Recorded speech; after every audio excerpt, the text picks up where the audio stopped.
This is VOCM Open Line. Call 709-273-5211 or 1-888-590-8626. The views and opinions of this program are not necessarily those of this station. The biggest conversation in Newfoundland and Labrador starts now.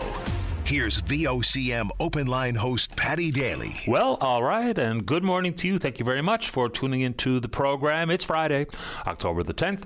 This is Open Line. I'm your host, Paddy Daly. David Williams. He's produced the program, the Common Edition program. If you're in the St. John's metro region, the number to dial to get in the queue and on the air is 709-273-5211.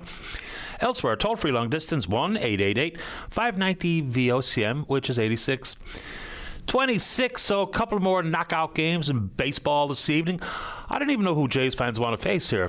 Game one of the ALCS is Sunday evening. Too bad it's a 9:30 start. But anyway, who do you want? Detroit? Seattle? I think the Tigers. For me, I don't even know why. But anyway, let's go.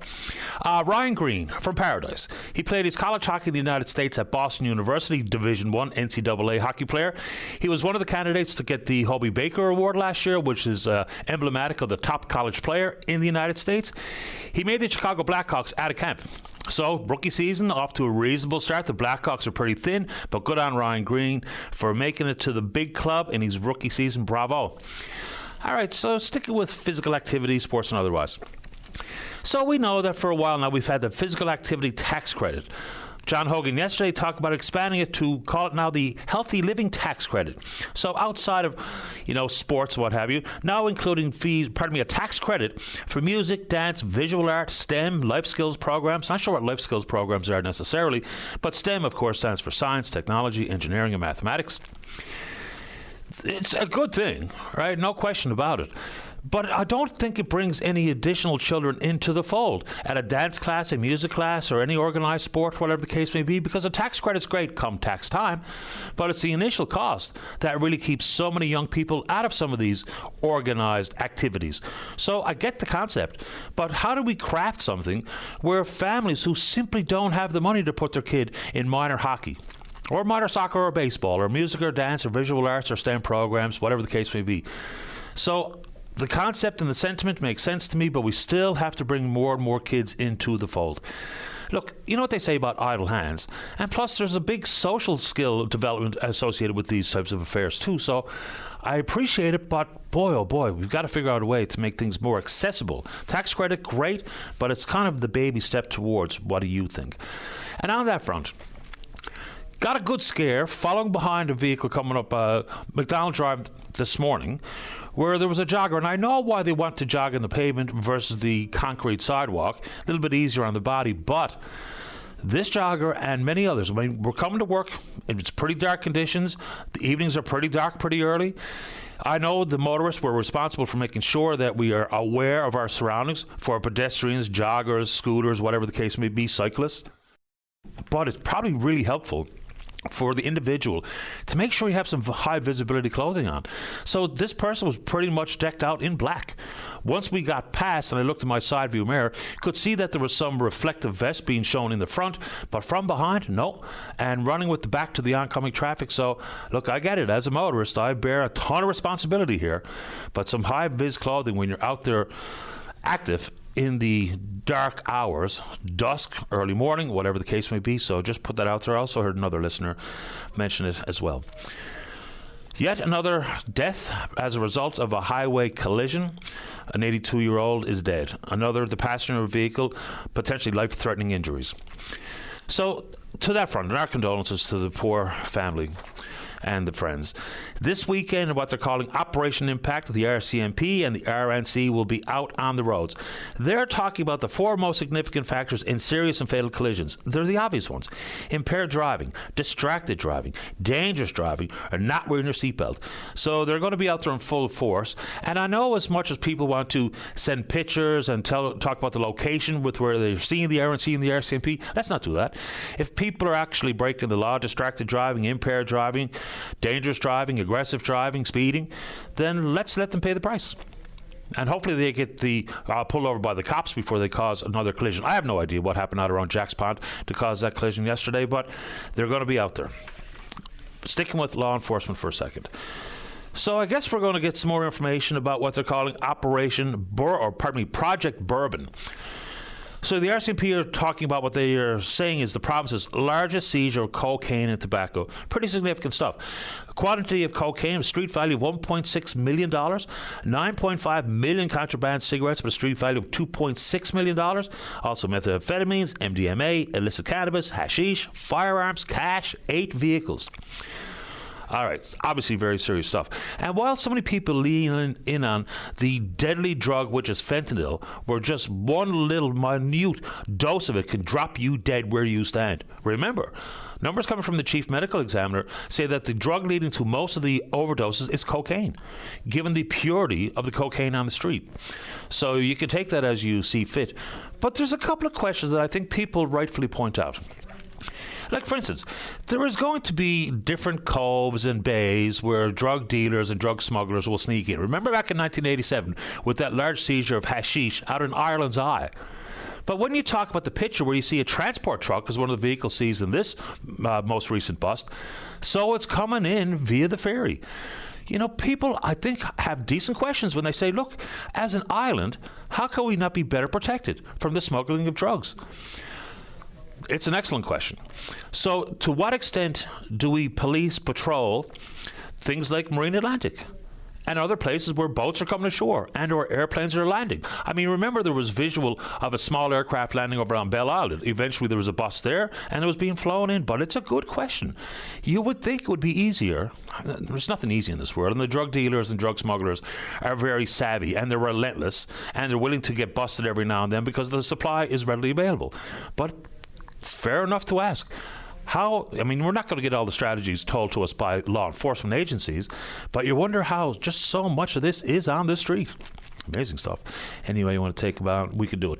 And yes, of course, I see there's a group that has added me or tags me every now and then called Needles on the Avalon. Look, the discarded needle problem is only getting worse. People will point to, you know, the safe distribution of needles. And look, those who are living in the throes of a deadly intravenous drug addiction, they're not known for making good decisions.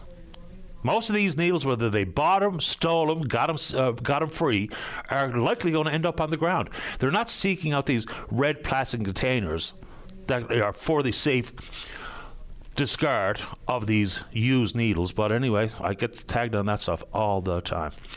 All right, today's the last day for us to discuss the upcoming election, which of course is next Tuesday, the 14th. We're off Monday with the Thanksgiving holiday, so you want to just spread it around and talk about the election from any angle. You know me, I'm totally into it. All right, we heard this story. Look, there's people out there having a hard time getting access to a ballot for a variety of reasons. And then we heard the story about the extraordinary cost to send your ballot into Elections NL because of the Canada Post strike. So people reporting, you know, fees as much as $34 all the way to $100. Now, apparently, Elections NL said courier costs will be reimbursed as long as the ballots are returned by the deadline of October the 11th. And we were told that, I guess, an emailed statement to CBC yesterday, Thursday, the 9th. So it's fine for folks who have already sent their ballot in via courier, but I'm not so sure that's the appropriate timing or good enough timing to make people aware that they can indeed be reimbursed, because you would know full well there's plenty of ballots that are in hand, belong to people from this province, living out of the province for whatever reason, and they looked at us and said, $100, not doing that. And so maybe if we had to tell folks that a couple of weeks ago, it might have been better. Your thoughts? All right, it looks like we're going to a rotating strike at Canada Post to try to get the mail moving, in an effort not only to get some of the parcels and maybe GST checks and what have you delivered, still with the opportunity to hold the corporation to account, add the pressure to the corporation. All right, you would hope that the focus would start with things like the GST check. I cannot tell you how many times I've been asked about the GST checks that are stuck in the mail. But anyway, in the bigger scheme of things, there's really no sustainable path, fiscally speaking, for Canada Post if the current trajectory is the one it remains on. I mean, they're talking about losing $1.5 billion this year. They're only really floating along based on a $1 billion federal loan. So as much as I don't want to see anybody lose their job, there's got to be some pragmatic conversation about what the Postal Service looks like into the future. And I know Canada Post is solely responsible for the last mile delivery where courier companies do not go. But I think I heard there's somewhere in the neighborhood of 300 post offices here in this province alone. And yes, the end to door-to-door delivery will be frustrating for many, especially if you live in a rural community. Like my community mailbox is down the street, so it hasn't been a big deal for me. But I get it. If you have to get in your vehicle and drive any length of distance to collect your mail, it can be aggravating, frustrating, and costly. But the future Canada Post is up in the air, to say the very least. Cumulative losses since 2018 are in excess of $5 billion. But the rotating strike hopefully can help out in some form or fashion. All right, a couple of quick ones before we get to you. Now, yet another story in the news about the state of one of the units at Newfoundland and Labrador's Housing Corporation. Again, I've said this many times, but not to promote hiring more and more people for the sake of, to bolster employment numbers in this province, but we have a problem. Look, with the housing costs, period, housing affordability is out of reach for so many people, and it's only getting worse. There's a reason why NLHC exists, but for the units to be in such deplorable condition, and in some cases unlivable condition, and it takes so long for NLHC to respond to requests for maintenance. This one story this lady's talked about, they took it upon herself to repaint. The paint was peeling. And when they tried to scrape the paint, the walls basically gave away. So look, whether it be having some staff on hand, because if we're going to have the units built and opened as opposed to shuttered and living in conditions which are really unfortunate and moldy and the like, we're going to need these units into the future. So we really do have to hire some people who are on constant rotation to ensure that every unit is livable and every unit that's boarded is brought back to some level of repair that allows for people on the waiting list, of which there are a couple of thousand, to get into a housing unit. Because housing affordability is one thing, and homelessness comes with a significant cost. It just does. People will say, you got to fend for yourself and you got to get out there and work hard. Agreed, you do. But there's a variety of reasons why that is not necessarily available in full to many people. Just one note on the cost of homelessness. Even if you just talk about healthcare, the most recent study from the teaching hospital in Toronto paints a very clear picture. They had looked at 1,000 admissions, 500 people who were housed, and 500 people who were homeless. The outcome was those who were homeless with their chronic underlying conditions spent twice as long in the hospital, consequently cost us twice as much as versus people who were actually housed. So there's lots to the housing conversation, and it's massive. All right, this next one always gets me in hot water, but whatever. We've got to find a way to talk about climate change without always going directly down the path to carbon tax, because that's what's derailed the conversation. And this next coming commentary is not pleading for a carbon tax being reinstated, but let's talk about it. We were told that remove the consumer carbon tax would see a decrease in grocery prices. Nope. Grocery prices haven't come down. Grocery prices have gone up. If you talk to people who are in the world of producing food, farmers and otherwise, the conditions based on climate change are really the biggest impact on grocery prices. Yes, we could talk about the cost for transportation and what have you, but between fires and floods and storms and droughts and insects, that's what the farmers are saying. Don't take it from me. I'm not a farmer. Take it from the farmers. Just look at the conditions that we went through this past summer. Fires and drought, and we're under a water conservation order here. We've had communities where the reservoir dried up in full. This is the trend. So you can think it's bogus, and you can send me all these emails saying that it's a hokum or whatever word people would like to choose. But it's obviously real. And if we're talking about cost to individual Canadians, the cost to rebuild and to repair and to recover far outweighs anything anybody ever paid in the form of a carbon tax. And again, I'm not saying we have to reinstate the carbon tax. So let's get that straight. Then Mr. Wakeham yesterday, PC leader, talked about jobs in Bay du Nord and the impact of the oil industry and fossil fuels on the impacts on the climate. He says he doesn't see a connection. Look, I mean, when the message was that oil produced off our shores have a lower emission at production site, which does not measure downstream emissions, but yes, that argument can indeed be made if we're doing comparables about the type of oil being produced and its impact in the production site.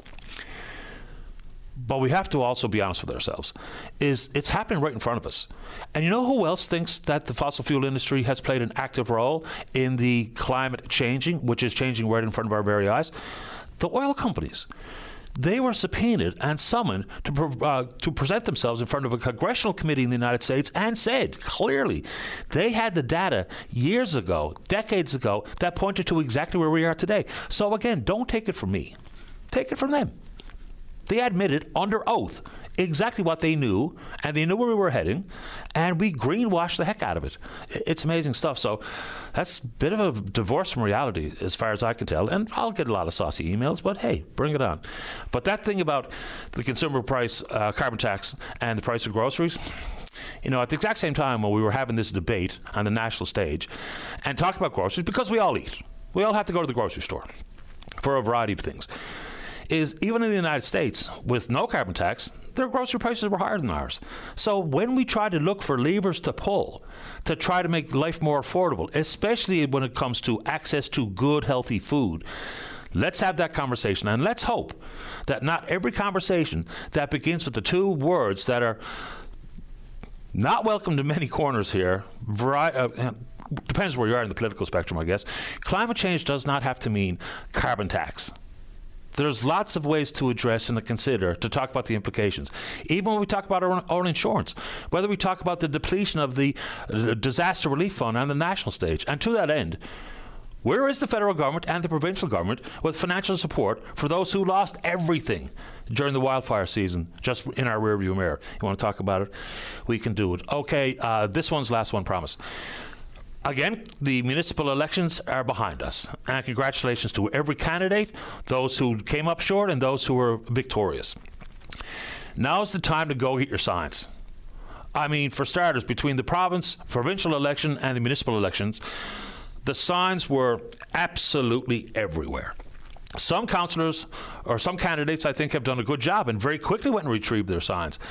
Let's make sure this weekend is the end of the municipal signs. Right across the province. Go get your signs. How about that? We're on Twitter or VOCM Open Line. Follow us there. Email address is openline@vocm.com. When we come back, let's have a great show to wrap up the week. That can only happen if you're in the queue to talk about whatever's on your mind. Don't go away.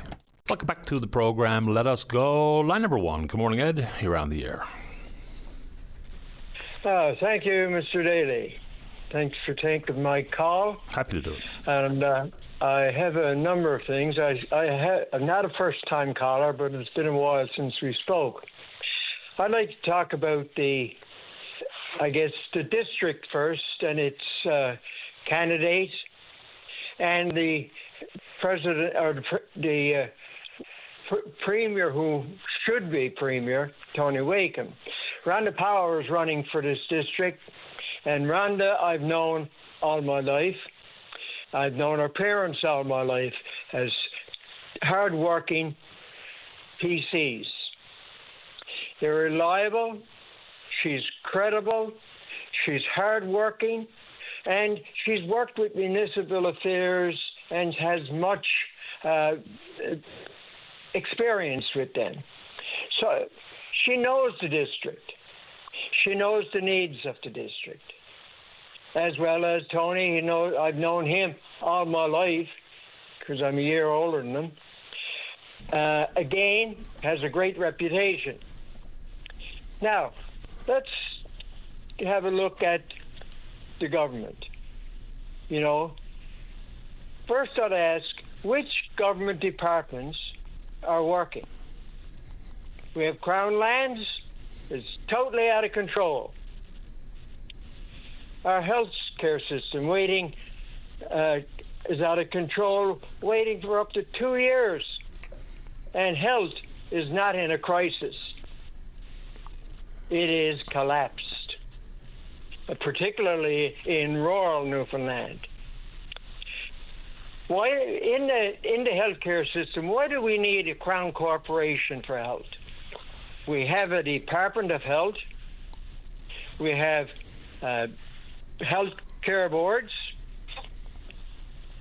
So it should not be paused, and we shouldn't be looking at ways of turning it into a corporation.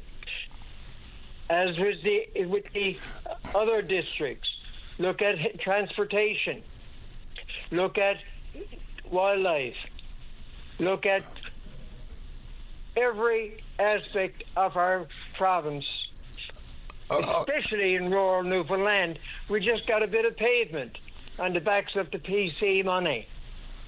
And what's it's PC ironic money? That you're again. What? What's PC money? I'm sorry, conservative money. What's that? Okay. Well, money that the progressive conservatives garnered over the years to trying to get enough money to do what has just been done. Roads, pavement, potholes, and the list goes on. Now, with regards to health, we find that my son is in health. He's a doctor. He's a doctor in Ireland. Now, why did he go to Ireland? No, not because he wanted to. He had to go there because he had to. And the reason he had to is that he did all his studies in Croatia after a few years of paramedicine in the Middle East. Then he went and spent a number of years in Croatia, did his studies to be an ER doctor. Then he couldn't get in anywhere in Newfoundland, so forced then to apply to Ireland, in which place he got a job. And he's been working there for a number of years now. And why does he's still trying to get in Newfoundland? And only yesterday, I spoke to him this morning, only yesterday he received promotion of an advisory position in the emergency section of the healthcare system in Dublin, Ireland. So why does he have to leave the province? We say we're short of doctors, and we're looking for doctors that are from Newfoundland. Keep him here. Well, he's one that could be here. Yes, maybe he got punished for not doing his work here. But maybe he's waiting. He's prepared. He's quite eligible, quite educated to come and go into an ER room and do what has to be done. So there's your healthcare system. Not alone in our healthcare system, we got to wait and wait and wait. We have to wait for so long. People die waiting, and that's not being funny about it. No, okay? no one thinks it's funny. So when this province was, as recently as this year, recruiting doctors in Ireland, he wasn't part of that conversation at all? Because we were specifically in Ireland looking for doctors. He was there. He's been there for years. And yes, he was part of it. But I guess I'll say didn't make the short list or didn't come to be the one selected to come to Newfoundland. I know my family doctor knows him, knows what he's like, would love to have him. He's told me that himself. But for whatever reason, he's still making a hardcore effort to try to get back to Newfoundland because he went to school in Placentia. He did his university degree. Then he went to the Middle East over in Qatar and taught his paramedicine. Then he said he wanted to be a doctor and he wanted to do his studies because he knew the education that was provided in Croatia. Then he went and applied for Newfoundland again to no avail. So he had to work to pay off his debt. And you can imagine what a debt is involved to go for 6-8 years to become a doctor, especially in Ireland and in Middle East. Right. Okay. But so I can go on and on with the healthcare system and how it's not working for everybody. But let me worry more about the people in these rural areas of Newfoundland. They're getting a raw deal. There's no need to have these long wait periods. It's so unfair, and people deserve much better. Ed, is there something that Mr. Wakeham and the PCs are pledging or promising on the campaign trail that you think will make healthcare access better in rural Newfoundland? Access for patients, you like me? Yeah, like anybody. To get in? Okay, that's what I'm talking, just a regular person. Yes, because they're going to be looking at increasing the number of medical personnel, nurses, doctors, because if anyone who's in the healthcare system now complaining, they wouldn't be realistic if they were to vote Liberal today. Me being one, and that's my belief. So now I can talk about the MOU and say, well, what do we need another corporation? Why don't we have just go ahead and go into a review the situation? Don't go giving our money out to Quebec. Let Quebec give us our money. They call it their money. I call it our money. Again, it's a situation that corporations end up with it, and we end up with nothing. We'll wait. I don't think we end up with nothing here, but No, we'll wait. We'll wait 50 years. We'll eventually get something, but what? Well, I'm not going to be around to get it. I hope my children or my grandchildren do. Yeah. But I certainly fail to think that that's going to be a reality. I'm sorry, I didn't mean to interrupt you, Paddy. That's okay. I'll give you the final thoughts here before I get to the break this morning, Ed. Thank you very much for your time. I appreciate yours. Well, in conclusion then, I will suggest that people of the Placentia St. Mary's district take a long, hard break before you go on the 14th. And by the way, I was on the waiting list to get a hip replacement, and I just got selected for next week to get my hip replaced. But it wasn't without waiting. So I suggest that people who are involved in health look at the progressive conservative and please don't go down the liberal road, because you're going to get more of the same, and that you can do without. Thank you, Paddy. You're welcome, Ed. Appreciate your time this morning. Thank you. You're welcome. Bye-bye. Bye. And look, I mean, I asked if Ed had a particular policy that's being talked about by Mr. Wakeham and the Conservatives about healthcare. Look, I know they've talked about a lot of things. 50 additional spaces in the nursing school, buying 4 new MRI machines, travel cost coverage for people who need to travel for care. But then, you get into trying to staff up rural Newfoundland with healthcare professionals. There's been lots of incentives dangled, and they haven't really worked. So expanding local programs, what have you, is certainly a good start. Not the be-all and end-all, but you know the deal. Let's go ahead and take a break. Don't go away. Welcome back to the show. Let's go to line number 8 and say good morning to the General Manager at the Community Food Sharing Network. That's Tina Bishop. And good morning, Tina. You're on the air. Good morning, Patty. How are you? Great today. How about you? I'm doing well, thank you. Just wanted to give you a call today. Of course, as you mentioned, it is the last day, I guess, before our election on Tuesday.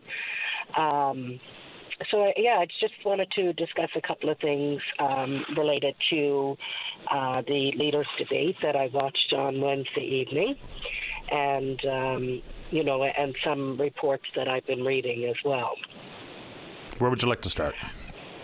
Well, first of all, I'd like to start with a media release that went out a few days ago, and it's talking about a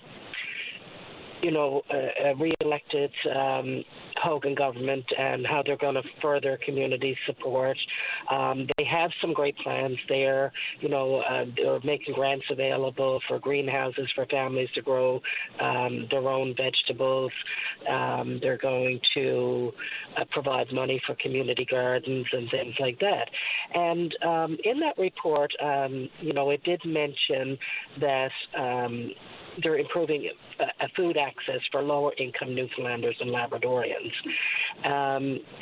And that's great, but I don't know if the government has a full understanding of what we do here at the Community Food Sharing Association. So we have 60 food banks throughout Newfoundland and Labrador that we support, and we provide food to those food banks who are serving more than 150,000 individuals on a regular monthly basis. So, that's over 30% of our population are having to turn to food banks each month. It's an astronomical number, and it's very difficult to be able to maintain the services with the increase in numbers that we constantly see here at the Community Food Sharing Association. When we look at the population of St. John's back in 2020 at about 110,000 people, compared to today's population of St. John's at 239,000, you can see where the increases are coming from, especially in St. John's and surrounding areas, and the demand that's putting on food banks in that area. But also the more rural food banks, of course, they're seeing increases as well. And, making food more accessible is great, but we need a plan. We need action now for us to be able to continue to support food banks throughout Newfoundland and Labrador. What does that action look like? Because we can talk about, indoor hydroponics and community gardens and those types of things. They're helpful, but it's certainly not going to be any more than, I hate saying Band-Aid because that kind of undersells it, but if you're crafting some policy to make food easier accessible for low-income families or for everybody, where do we start? Well, there's a number of things we can do. There's, as you mentioned before, the grocery prices are up. They continue to increase. They're not coming down. As many announcements that have promised, with the cancellation of the carbon tax and this and that it will have an impact on grocery prices. It hasn't. It hasn't. And we continue to see prices increase, and people just don't have the money to purchase the food. So, we need to make sure that people are not living below the poverty line. So how would that look? Is it a basic income, increases to income support, indexing to inflation for those on income support? We need to really have some hard conversations of how this is going to look in the future, because this problem is not going to go away. It's going to continue, and it's getting worse year by year. It is. So a revamped social assistance program is long overdue. Not only about the how much money, but who actually is on social assistance, number one. Employment stability programs, pretty important contribution here to try to get people back into the workforce that are entering it for the first time. And as it pertains to seniors, the thresholds to qualify for, say, guaranteed income supplement or the seniors benefit, they're just too low. It's as simple as that. We can talk about increasing the seniors benefit in this province by 10%, 15%, 20%. But the problem is the threshold to qualify for it. I mean, what was $21,000 worth of purchasing power 5 years ago is not the same today. It's just not. So we can talk about expanding or increasing the amount of money out the door, but we've got to catch more people. You know, if the seniors benefit, there's some 50,000 seniors in the province eligible for it. That number, realistically, if what we're trying to achieve is getting people more money in their pockets so they can eat properly and pay their heat bills and all that, we need to capture 75,000 just for a round number. So increase it, fine. But how about we change the threshold so more people qualify? Because more people need it. Well, absolutely, Patty, and that's the problem, is that the thresholds are so low that it really, takes away from those that need it. So in order to be able to make an impact, the thresholds have to be increased. Yeah, I think that's an important part of when we talk about the amount of money for seniors in this country. No doubt about it. Specifically, the guaranteed income supplement. That one there, we could capture another million plus Canadians if we just acknowledge the fact that purchasing power has changed dramatically in the last 5 years. Well, absolutely. And, when we look at the seniors guaranteed income supplement, if a senior doesn't qualify for that supplement, then that's also prevents them from having access to the government drug card as well. So now, if they get $1 or $5 on the supplement, then they're eligible for the drug card. If they don't get anything, then they're not eligible. So those seniors then have to make a choice. Well, do I get my prescription drugs this month? Do I pay my heat, or do I eat? Right? Yep. So, seniors shouldn't have to make those choices. And we are regularly seeing an increase in senior citizens having to avail of the services of food banks. And, it's absolutely heartbreaking. It's heartbreaking to have, the seniors having to come to food banks, or anyone for that matter. I take calls at my office from seniors who worked during their lives. They're on, a fixed income right now, just not able to make ends meet, and actually in tears on the phone. Like, this is what keeps me up at night, right? They're in tears, like, I can't believe I have to go to the doors of the food bank. I've never had to do this before in my life. So, when we hear stories like that, it's absolutely heartbreaking. I had one in particular that, it was a senior couple. Both were ill. They hadn't eaten in 4 days. In 4 days. And, it was just absolutely heartbreaking. And I actually went, bought groceries and brought it to that couple. And when the lady came to the door, it broke my heart, because she was so weak that she could barely take the bags of groceries that I brought.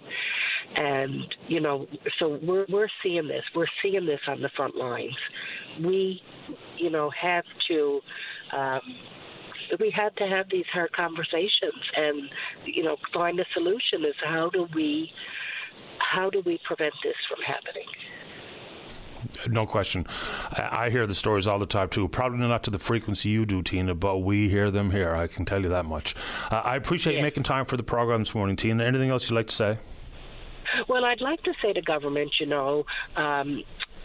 that really, like, we would invite any of the government leaders, any of the members of government to come visit us and sit with us and have talks like this, and come to our warehouse, see what we do, and the impact that has in the communities throughout Newfoundland and Labrador. So at any time, we certainly would invite anybody to come and see our operation and the impact that it has. Keep up the good work, Tina. Appreciate your time.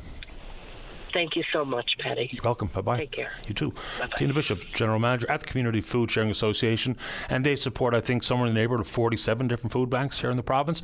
Those of you in the queue talking about the election or the MOU and a couple of candidates, you stay right there. Don't go away.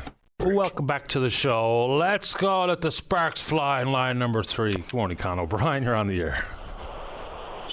Good morning, Teddy. How are you, boy? Best kind. How about you? Can you hear me? Long time no see. Yes, it's been too long, Con. In a while. I I haven't talked to you in a while, and interesting times. I was just thinking about you as I was sitting here.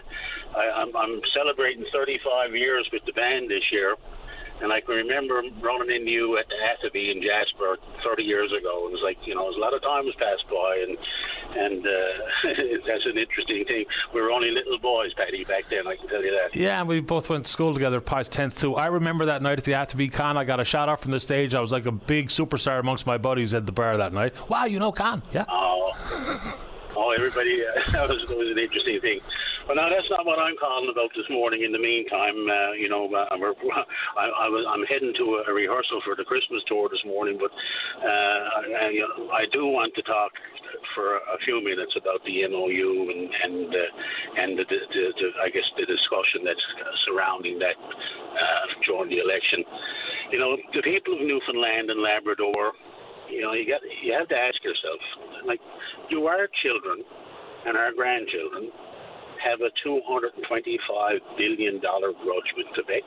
I'm going to tell you, mine don't. I'm hoping that my boys will be among the 10,000 of our people who will get to work on future development of the Churchill River. Now, our generation, me and you, I was born 3 years before the first Upper Churchill deal was signed. You and I are among the people who missed out on the vast opportunities that a fair and equitable deal for Labrador Power should have been afforded. It was blindly taken away with the stroke of a pen. A short-sighted and a tragic multi-billion-dollar mistake was made on our behalf, and we didn't see what potentially could have been a much better times for us growing up. Since then, as you've mentioned many, many times, every premier that has been installed in Confederation Hill has tried without success to right a multi-billion-dollar mistake. Court battles were lost. Newfoundland and Labrador was dismissed and sent packing, told to wait until the term of the old deal was up. It made a lot of people rightfully very angry, and that's understandable. I'll be 76 years old if I'm still alive in 2041. My eldest boy, Martin, will be 36. Hopefully by that time I'll have a few little grandchildren running around. One of our former premiers decided to outsmart them all. He took a big pile of one-time profit we gained from offshore oil and blindly went up in the wilds of Labrador with the money that took proud of Italians. And promptly we went through close to $14 billion and double the $6.2 billion that we were told Muskrat Falls would cost. That was to show the gang in Quebec who was boss. Same fella still running around the province like a scalded cat, interfering in a general election, trying to relieve some sort of terrible itch he has for big bag Quebec. I don't understand it. Muskrat Falls left us with double light bills that now had to be mitigated out of the coffers of the governments for the next 50 or 60 years. That adds tens of billions to the Let's Get Quebec side of this tally sheet. Anyway, so that's another story. You and I have talked about that a lot. Now comes along our first chance as a break in trying to square up the old deal. We're never going to get back the money that we didn't realize. Quebec, and by the way, we have to do a deal with Quebec. We can't go over it. We can't go under it. We have to get that power to market. So we have to go through that territory. We finally got them at the table. We have experts that we have at Newfoundland and Labrador Hydro negotiating the framework for the MOU, which is not a deal. It's just a framework of a deal. And we have that seat at the table, and the ensuing negotiations that are going now yielded us our first chance to get out of that old draconian 1969 deal, 17 years early. That's a lot. That's hopeful. And amazingly, it gets us an average of about $1 billion annually till that 17 years is up. And we've been waiting for over 5 decades for this chance. It's a long time coming. We've been told that over the next 5 decades, $225 billion will come our way. That's 200,000 and $250 million. That's nearly $250 billion. That's a lot of money. A lot of that is back-ended, though, too, right? We wait a long time for those big numbers to flow, because, I mean, we're talking about annualized average, so says the MOU and Miss Williams and Carl Smith and otherwise. So average $1 billion until 2041. Then around 2044, we go in and around $2 billion. $6 billion come 2060, but a backload fears some people. Colin, let me just make a couple of quick points here. When we start these conversations about the Upper Churchill Memorandum of Understanding, Muskrat Falls still looms large over our head. There's a bit of fear just stoked in with development on the Churchill River. Then you add in the boogeyman that is Quebec for so many people, and then we get off to a really rocky start in trying to discuss it, as opposed to look at this as it stands. Expansion at the Upper Churchill and the potential to develop Gull Island and all the transmission and all that's included in the MOU. Because when Quebec and Muskrat is part of the conversation, that just stokes a lot of fear in people. People have long memories and a lot of distrust in mega projects and a lot of distrust in the province of Quebec, which has made this extremely complicated issue even more so complicated. Well, I agree, Paddy. I mean, you know me. I really studied hard the Muskrat Falls issue. You know where I was on it. And I'm here today, sort of vehemently opposed to some of the people that I worked and had spent time with on that. But I mean, there is hope. This framework and this MOU is something that's not a deal, but we have to sit with and take the chance on it. I mean, it's a lot to take up. It's complicated. Things about the in particular the thing that frightens me most, what made me kind of perk my ears up and start delving into it. I've read several thousand pages in the last 10 days about it, because I wasn't up to speed on it, but I'm working on it. Now, by no means have all the answers, Betty. Nobody does. We're not all experts. We have our mind about how it should go, and that's important. But the thing that really upsets me is this idea of a referendum on the MOU or on the potential deal. We have to leave that to the experts. We have to hopefully get that done. There's the opportunity for the jobs building it. There's the money that can come from it. You'd have to agree that it's something surely is more than worth considering. A deal of this magnitude, could be a godsend for our families and future generations. We can take advantage of it now, and we don't have to wait till 2041 for some of this. I think there's a lot of reasons why a referendum is not a great idea. And I mean, it's way over my head, and I don't pretend to have all the answers on this front, and I'm struggling. Well, I'm doing my very best to try to be as informed as possible, even just to formulate questions for those who are opposed and or those who are proponents. We quickly got to get to the news. I think the government in some form shot themselves in the foot with the way they approached oversight and review. Because, for instance, like at the oversight panel itself, and we've had Mike Wilson on this program who resigned his position there. One of the advisory groups to the oversight panel is JP Morgan Chase. Had the government said, okay, review, as opposed to let the panel deal with JP Morgan Chase, why didn't the province just put it in JP Morgan Chase's hands, period? I mean, there was plenty of time for a 6-month pragmatic review, identifying risks and all the rest of it. So, and I think had that happened, there probably wouldn't be as much consternation out there as there is. Well, you could clearly be right, but the whole crux of this thing for me, and the question, the fundamental question I'm asking is, who gives anybody the right to deprive our children and the people of Newfoundland and Labrador the opportunity to see a definitive deal on the new Churchill Falls? If the finalised deal is not good, we can walk away from the table and find another way, like Premier Hogan has stated the other night on the debate. He clearly says this. It's certainly not an issue that should be put to a referendum. Mutually beneficial. I mean, people are upset with Quebec. Fair enough. But if you're going to make a deal has to be beneficial to both. It has to be a good deal for both parties. And, Paddy, we can't be afraid We had the expertise to negotiate a deal. We had the brains. We had the brawn to forge ahead. We have to at least take a good look and see if we can negotiate a fair and equitable deal so future generations can live here in a safe and prosperous and for many generations to come.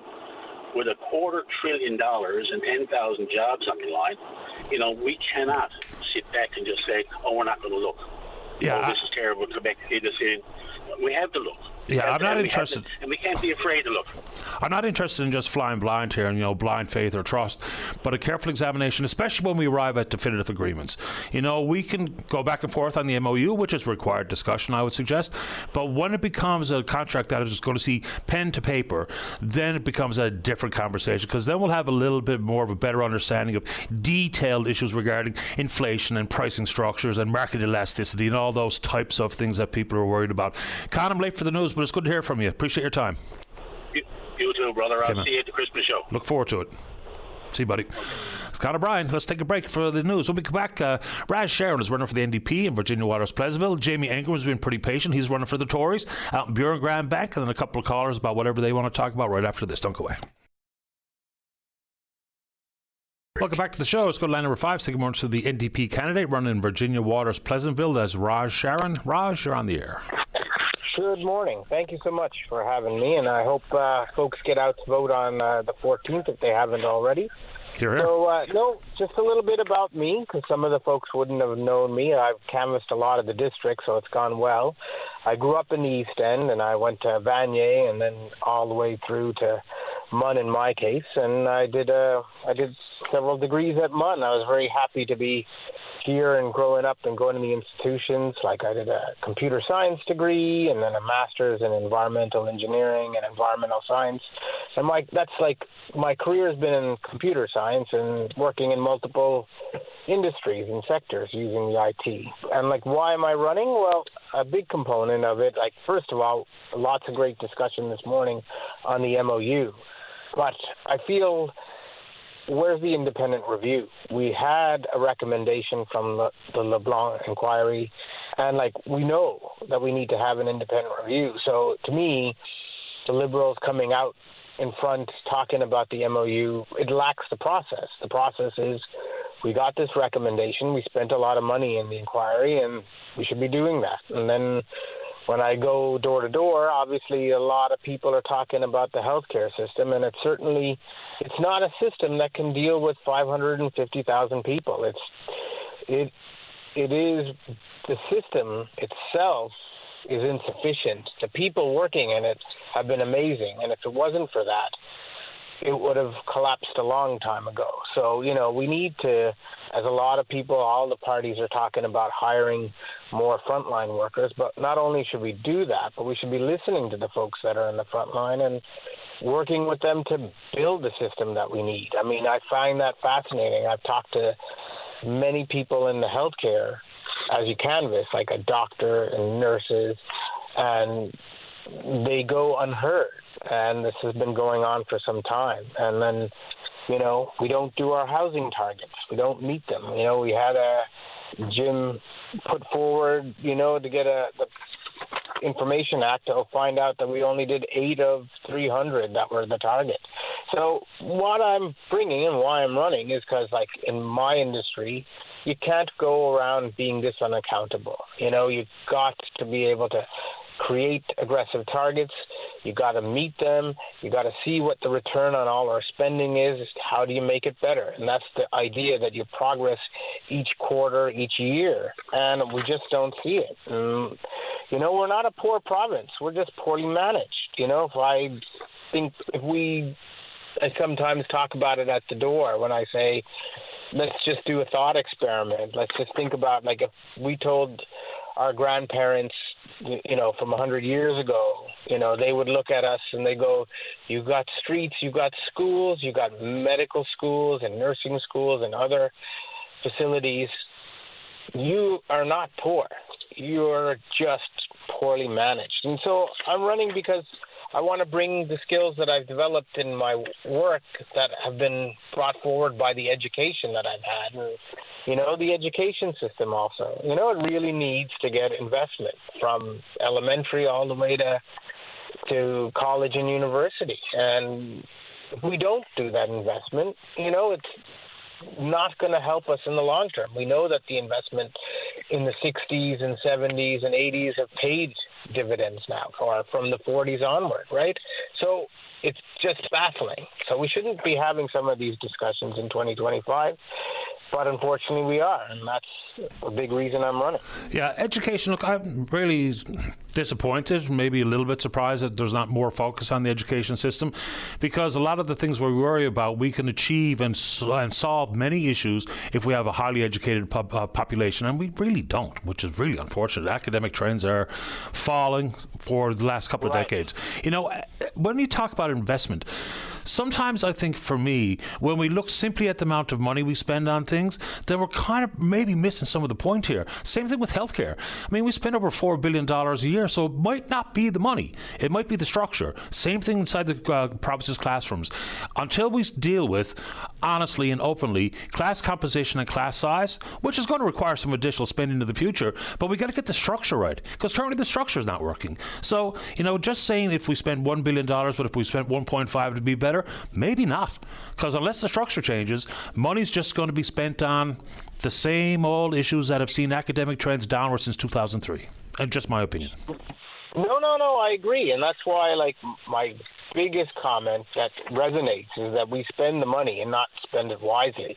We look at how much money we spend today versus when I started elementary school. It's just fascinating. It's great that we have all this more money to spend, but we're not structurally spending it. We have a structural problem in the way we deliver healthcare and education. So to your point, I totally agree. I'm not advocating, and as you know, the NDP came out with a costed platform. The point here is it isn't that we spend more money. We just need to learn to spend it wisely. We need to listen to people that are in the system so that it percolates up. And right now, when you talk to people that are in the public sector, whether it's education or the civil service or in healthcare, they feel, or they live this reality that it's not percolating up, it's falling on effectively deaf ears, and we can see that, right? I mean, we know that that's the case,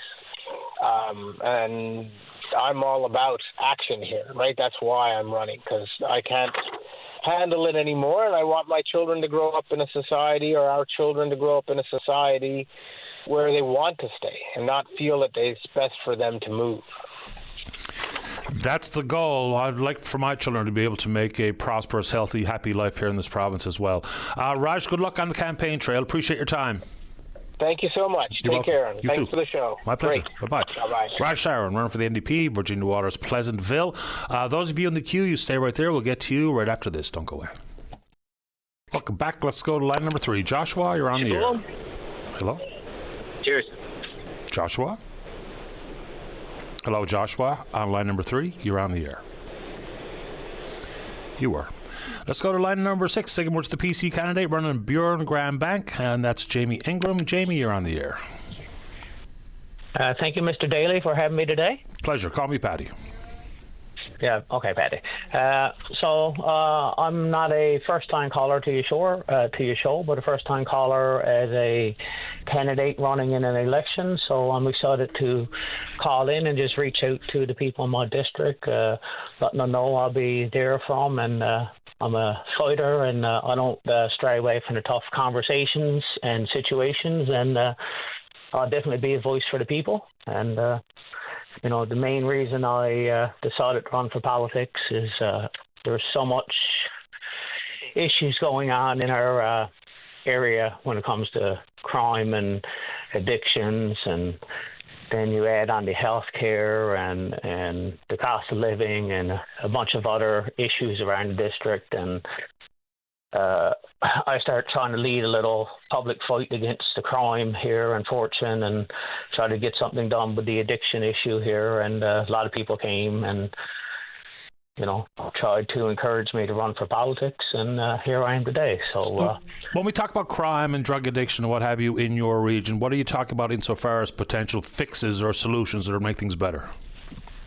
Well, right now there's no real local support for detox, rehabilitation, and sober living. There is some minor services here, but if anyone want to go and get detox, or the nearest place may be Harbour Grace.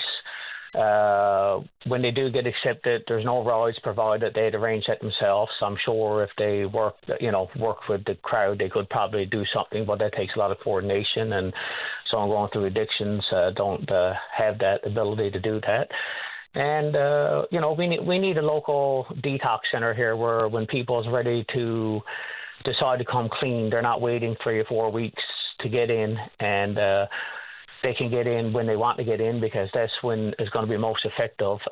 When they decide to want to try and be clean, that's usually the most effective time to work with someone. And being around a support structure, friends and family, who can support them going through the process. But we also lack a lot of,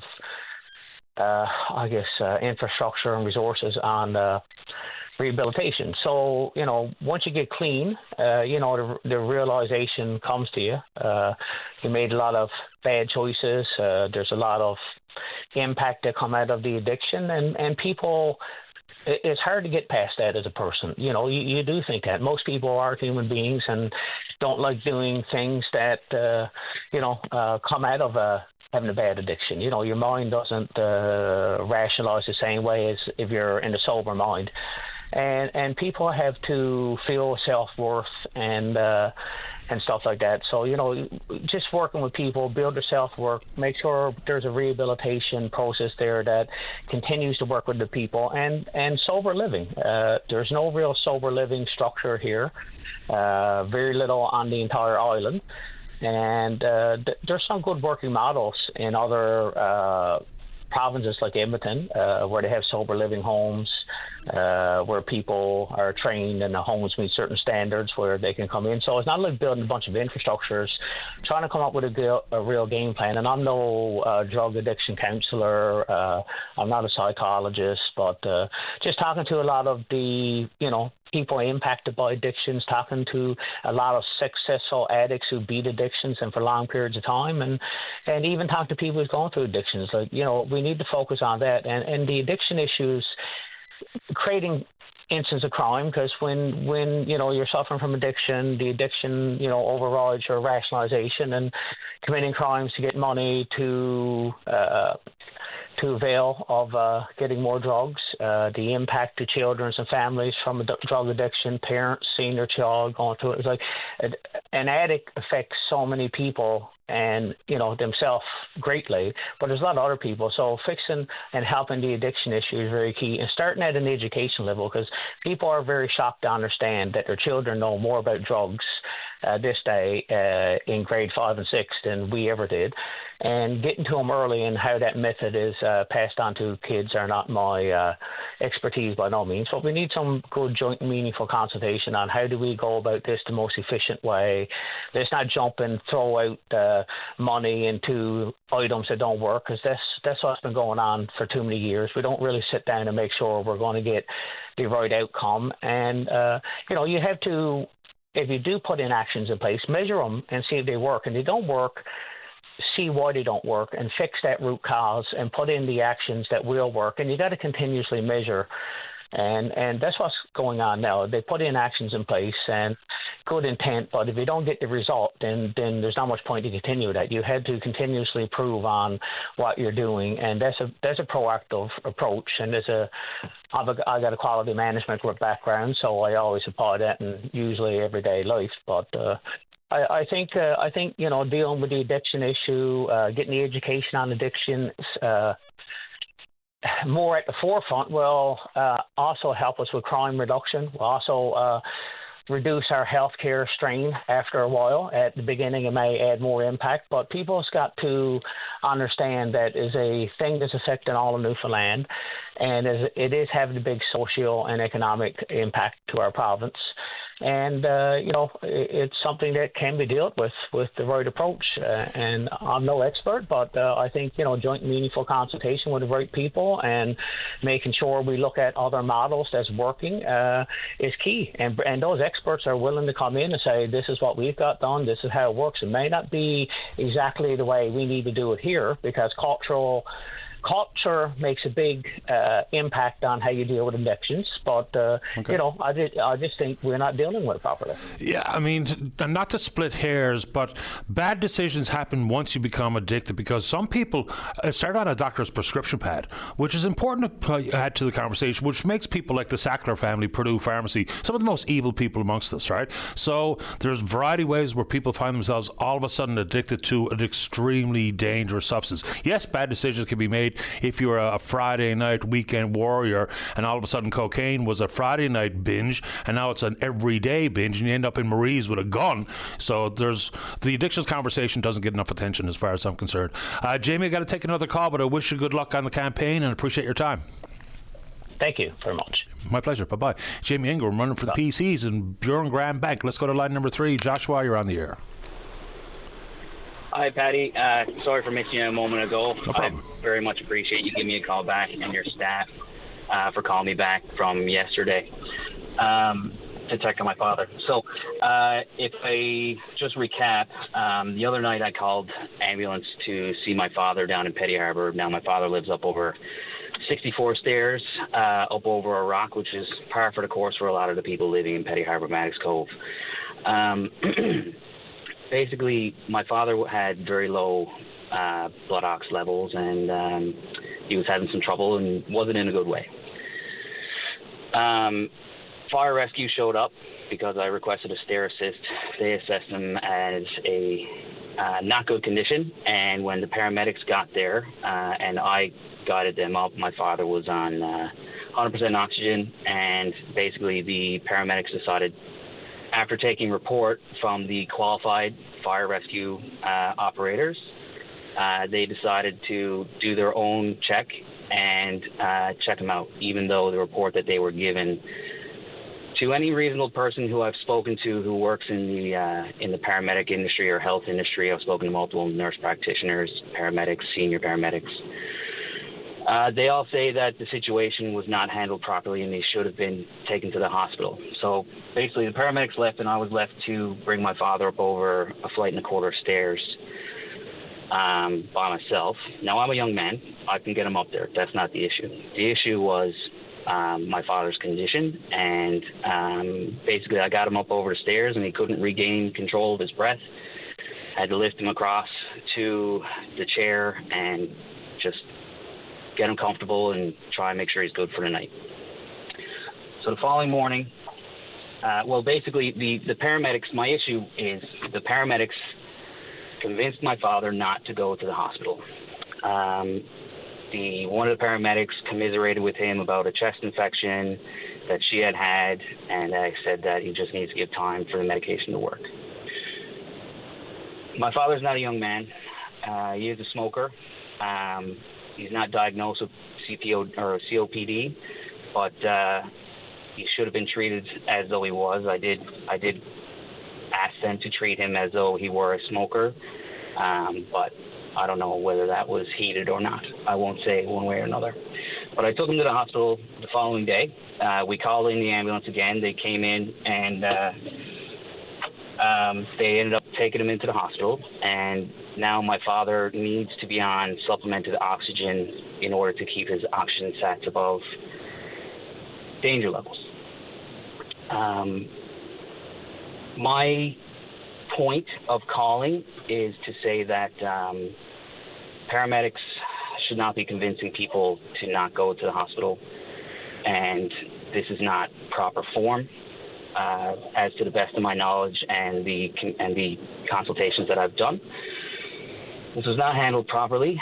I did get the chance to speak to Cheryl O'Brien yesterday, and might I say, I may not be your typical Liberal voter. I very much would like to vote PC, but I am conflicted. But Cheryl, she did a fantastic job yesterday. Her level of empathy shows And she understands that being responsible and being a good representative of your constituents is not always knowing the answers firsthand, but listening, showing empathy, and knowing that they need to consult the proper people. So, Cheryl, thank you so much for yesterday. The paramedics that took my father into the hospital, the staff at the hospital have been fantastic. They have a new ambassador at the hospital where they can, if you have someone who's on offload delay and you're not allowed to be in with them, they will provide you information. They will back you up. They will keep you updated. It's a fantastic program. I'm very much appreciative of it. Whoever came up with it, that should be on your yearly review. Yeah, these patient navigators or ambassadors, as some people refer to them, I mean, when you're already stressed to the max because a loved one is ill, the lack of communication or information makes things absolutely worse. So this really helps. I'm with you 100%. Anything else you'd like to add while we have you, Joshua? The only thing that I would like to add is twofold, very quickly. One, if you are a parent and you have older children, or if anyone, if someone calls an ambulance for you, just go. Just go. Because if my mother and I did not have the strength to convince my father, it could have been very worse. The other thing, finally, very quickly, any politicians out there, I understand you have some high-powered guests this morning.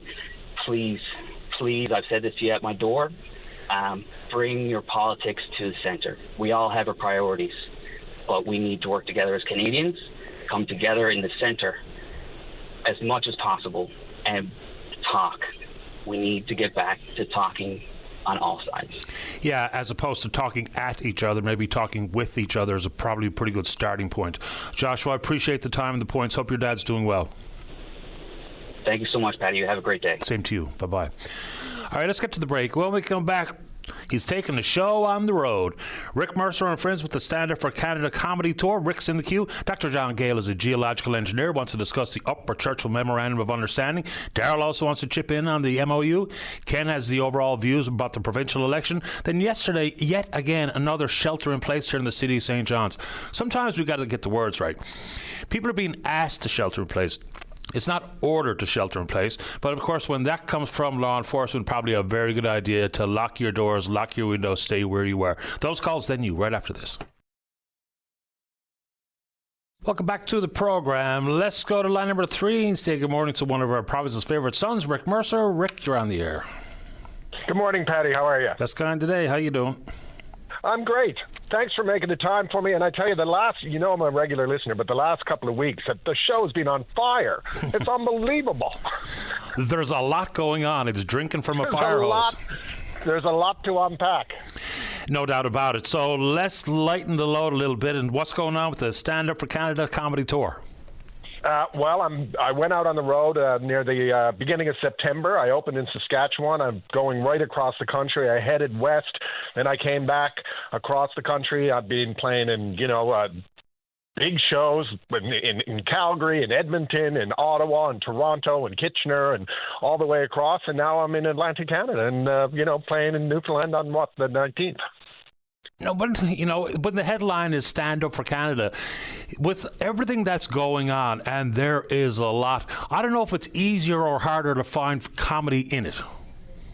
Well, I haven't changed my act. A lot of comedy is about tearing down. And listen, I like that as much as the next fella. But when I got the TV show, I kind of decided to take a road that was very celebratory, accenting the positive about the country, celebrating the country. And so I haven't changed, but I think that there's a need for that more than ever because these are, as you say, very interesting times. And there's a lot of anxiety about the future. There's a lot of anxiety about a relationship with the States. And comedy, it's a great time for comedy. There's no doubt about it. And audiences are coming out, and I can sense it. When I'm talking about these themes, they're just loving it. It's been a great experience. There's a couple of things that really disarm the highly polarized world, music and comedy for me, to be honest with you. Well, I'll throw sports in there as well because sports doesn't matter who you're going to vote for.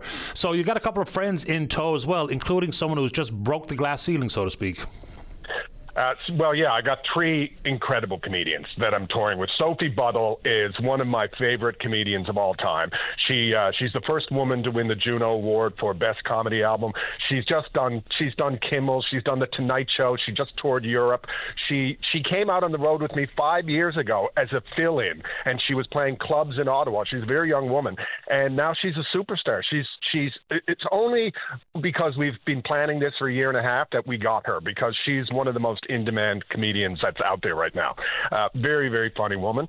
And Mace Galone also nominated for a Juno Award for Best Comedy Album. And Julie Kim, really funny woman who's like just touring the world nonstop. So I'm really lucky, and I'm the old guy. They're the young ones, and it's great fun. You mentioned Kimmel.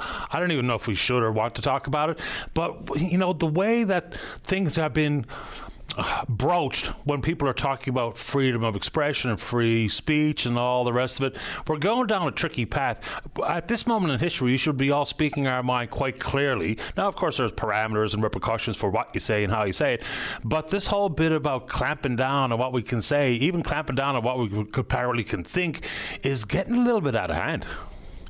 It's a very strange turn of events. There's no doubt about it.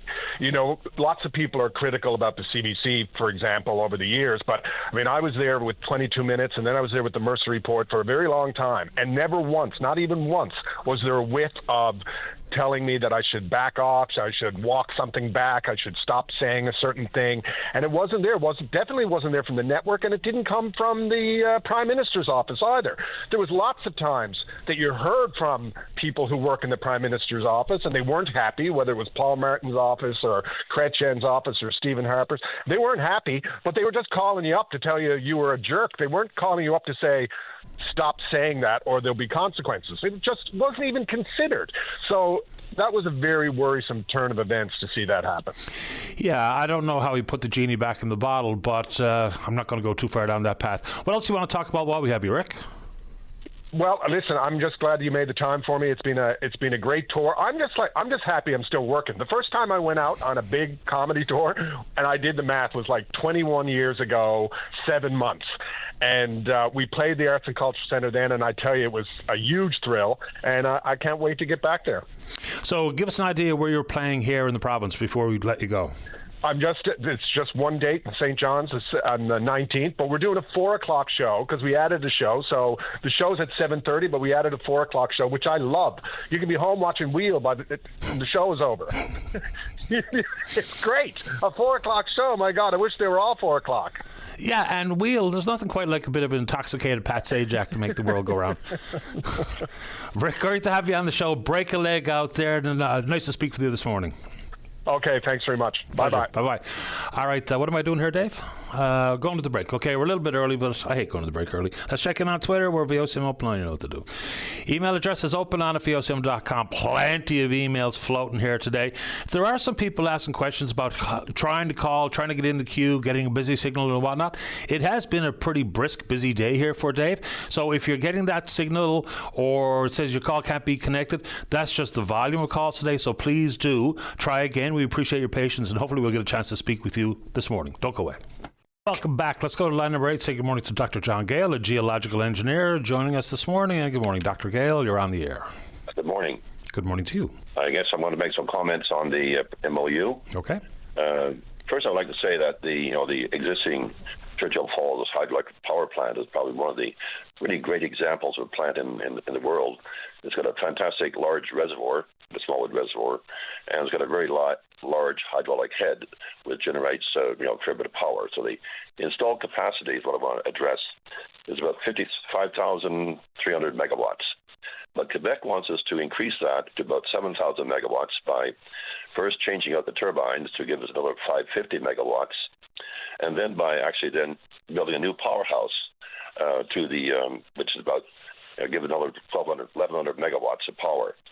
So the question that we should be asking is that the current 5,300 megawatts is more than adequate with these turbines to handle all the water that's stored in them as available from the Smallwood Reservoir. So what Quebec is really trying to get us to do is to turn the Smallwood this Churchill Falls power plant into a peaking operation. without any corresponding benefit to us in terms of the rate per kilowatt hour. So first, we assume that the change of the turbines at a significant cost, which is I've heard is going to be about $2 billion, is going to really add debt to either Churchill Falls or into some group, and that will come out of the revenue that will be generated by Churchill Falls, either by Quebec reducing the rate they pay us, or by in fact direct charging it. So that really the only benefit we may get from the turbines. It might increase if there's a performance guarantee. It might increase, in fact, the energy efficiency of the turbines to give us the extra 550 megawatts. But then, for example, the new powerhouse there's no extra water to run the other turbines. Period. Basically you can build it, but there's no extra water. So you will not get any more kilowatt hours of power or energy, and therefore there'll be no extra charges for those because there's no extra kilowatt hours. Period. So the thing is here, there's several questions. If you're going to use the Churchill Falls power plant as a peaking operation, then certainly what are you going to do to the ability of Muskrat Falls to generate its power on a regular basis at its peak operation? You store the water; it's not going downriver. It can't be used to run the turbines at Muskrat Falls. But more important is the plan to blast in the rock about 250 meters from the existing powerhouse. A new powerhouse at the same level and probably a similar size, not quite as big, but pretty a large opening. And the real question is, what will be the impact of that blasting in terms of the compressional and shear waves that are being generated on the stability of the powerhouse itself? And more importantly, there was when they first built this powerhouse, they found a plane of weakness in the pillar between the surge chamber and the powerhouse, which was actually quite a dangerous one. But they're able to stabilize that by putting in some very big cable bolts and rubbing them in place, pre-tension them. So they were stabilized the pillar. So the question will be, how can they guarantee us that they will not destabilize that pillar, for example, or cause damage to the powerhouse? And who's going to cover the cost of doing that? So really, these are the big issues. I mean, so really, that's where I would start with. Okay. Fair enough. And this is something that I would have zero capacity to address personally with my professional background. So is the suggestion that it can't be done safely, or you're just identifying a risk that we haven't heard about yet?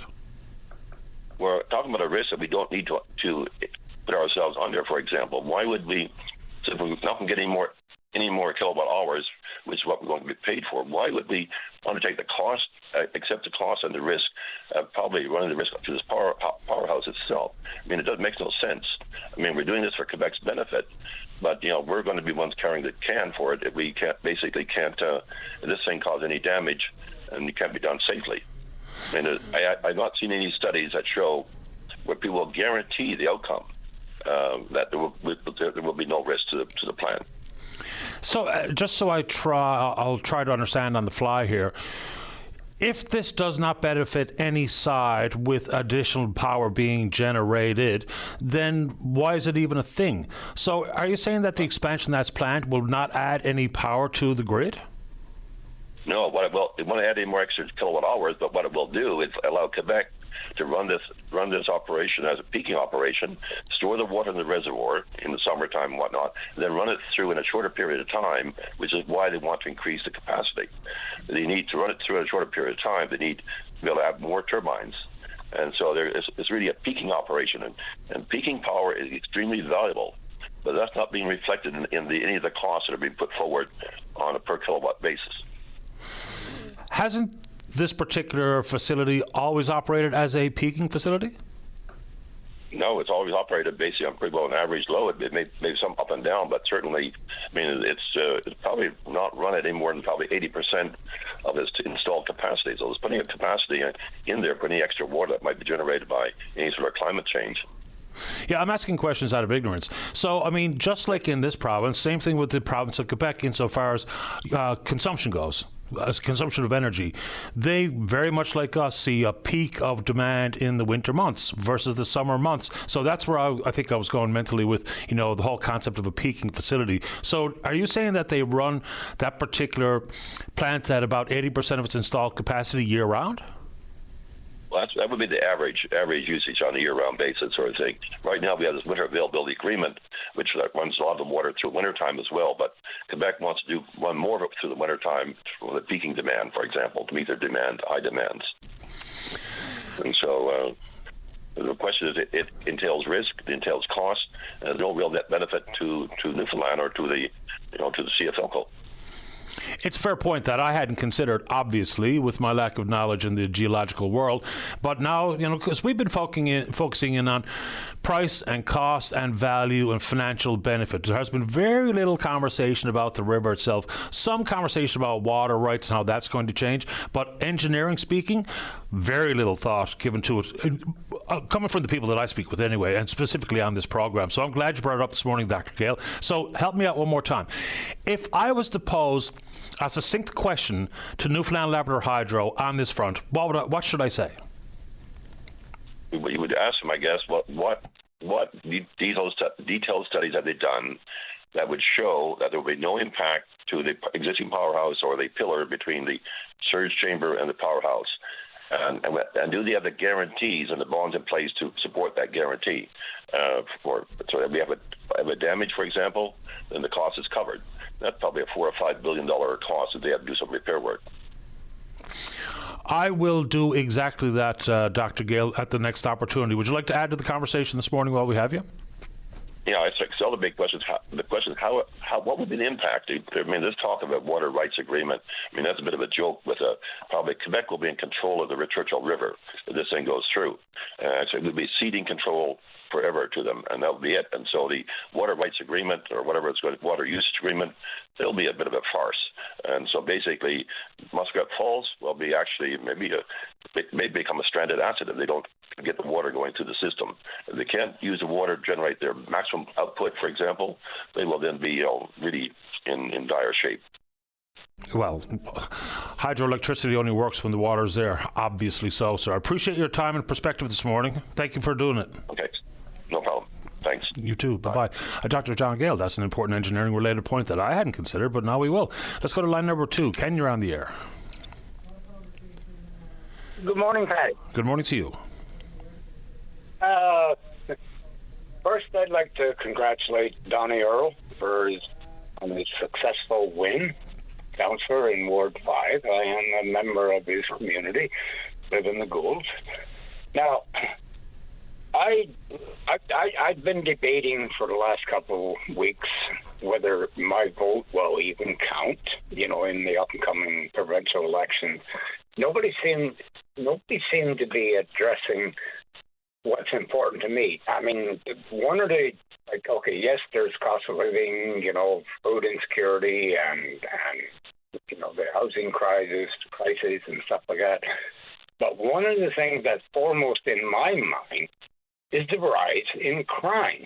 Now, and nobody seemed to be addressing this, or at least to what I've listened to or watched, or videos that I've watched and such. Until this morning, okay, I thought, okay, does my vote count? Nobody's addressing what's important to me. And what's important to me is the rise of crime in Newfoundland.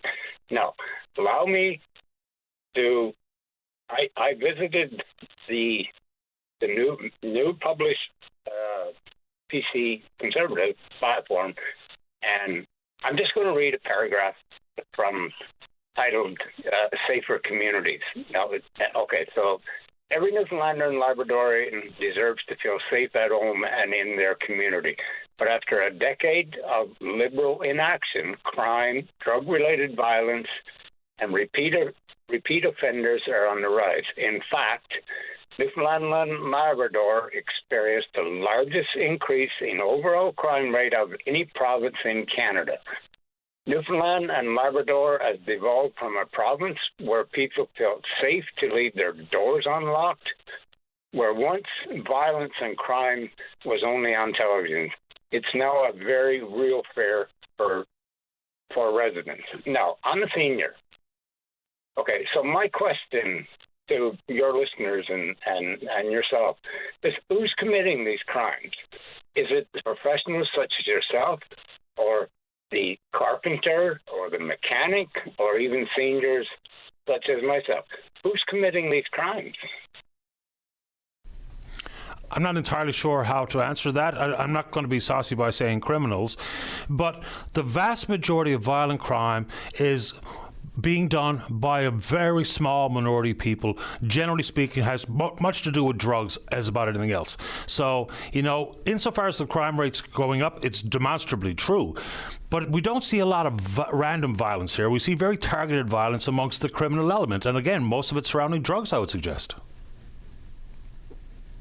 I think I have the answer to my own question. Like I said, it's not the working class, and that includes people that work in the minimum, like for minimum wage, and say in the service sector. People such as yourself and professionals that are out there, building our community with, like, say, housing and stuff like that, and the minimum wage earners that work in the service sector. They're not committing these crimes, not in my opinion. Most of them have to work 2 jobs. They simply don't have the time. So who has the time to go out and commit these crimes? What class of people? I don't know. I think you have an answer forthcoming. Do you want to offer it? No, I do have an answer. I've seen firsthand. Okay, I live in a share accommodation in Goulds, and I've seen firsthand how these people are getting a living for themselves. Basically, it comes from the public purse. Okay. So, do you want me to read between the lines? Yes, please. Okay, so you're saying people on social assistance are committing all the crimes? And I didn't want to say that because I don't want to stigmatize people that live on social assistance. Do you understand what I'm saying? I do. But I think there's a system out there that's being taken advantage of. Okay. Okay. By the criminal element. Okay, sure. We can get on welfare and then we got time, but there's so much involved there. Now, Patty, as I said when I started there, I was wondering about voting and who's going to address my concerns. And one of my big concerns is the criminal element, the rising crime. Okay? Now, what I don't know if I read that to you, but that's from the PC, page 13 on the PC's new published platform, if you will. And I think right now, Tony Wakeham and the PC government have my vote. I have decided. Okay. Ken, simply because it's 11:03. Anything else very quickly before I get to the newscast? Lastly, Patty, I want to commend you for the great work that you're doing. I don't know how much time you spend a day, but you're the most informed individual in Newfoundland by far, maybe even Canada. You must spend hours and hours researching what you're going to talk about. But even when someone like me calls in and says and brings up a topic, you seem to have an answer or at least an opinion on that particular topic. So a big shout out to you, buddy. Sorry, I didn't mean to call you buddy. That's okay. But big shout out to you. Maybe you should consider going into politics, Patty. Bite your tongue. Ken, I appreciate the time. I'm off to the news. Thanks for doing it. Yeah, all right. Okay. You have a great day. You too. Bye-bye. All right, a bit late for the news. Here it comes. You're listening to a rebroadcast of VOCM Open Line. Have your say by calling 709-273-5211 or 1-888-590-8626 and listen live weekday mornings at 9 a.m. Welcome back. Let's go to line number 1. Caller, you're on the air. Hi, good morning, Patty. Hi there. I'm one of the residents that was in the shelter-in-place yesterday, and I have to say it was awful, and I want some advice. We had people that couldn't go to work. We had children that couldn't get on the bus. There was all kinds of firearms, exposed in the street by the police and that, which is understandable. But, we have senior citizens living in fear behind locked doors and windows, being curtains closed for months and months and months.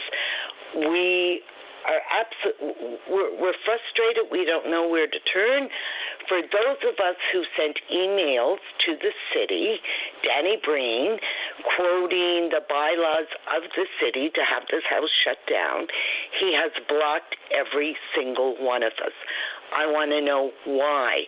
Why are you not doing your job? How you got elected again is beyond me. You're ignoring what's happening in your city. These government-run agencies, Patty, that they're having a failure of profit system. They're paying these slum landlords crazy amounts of money. They know what's going on in these houses.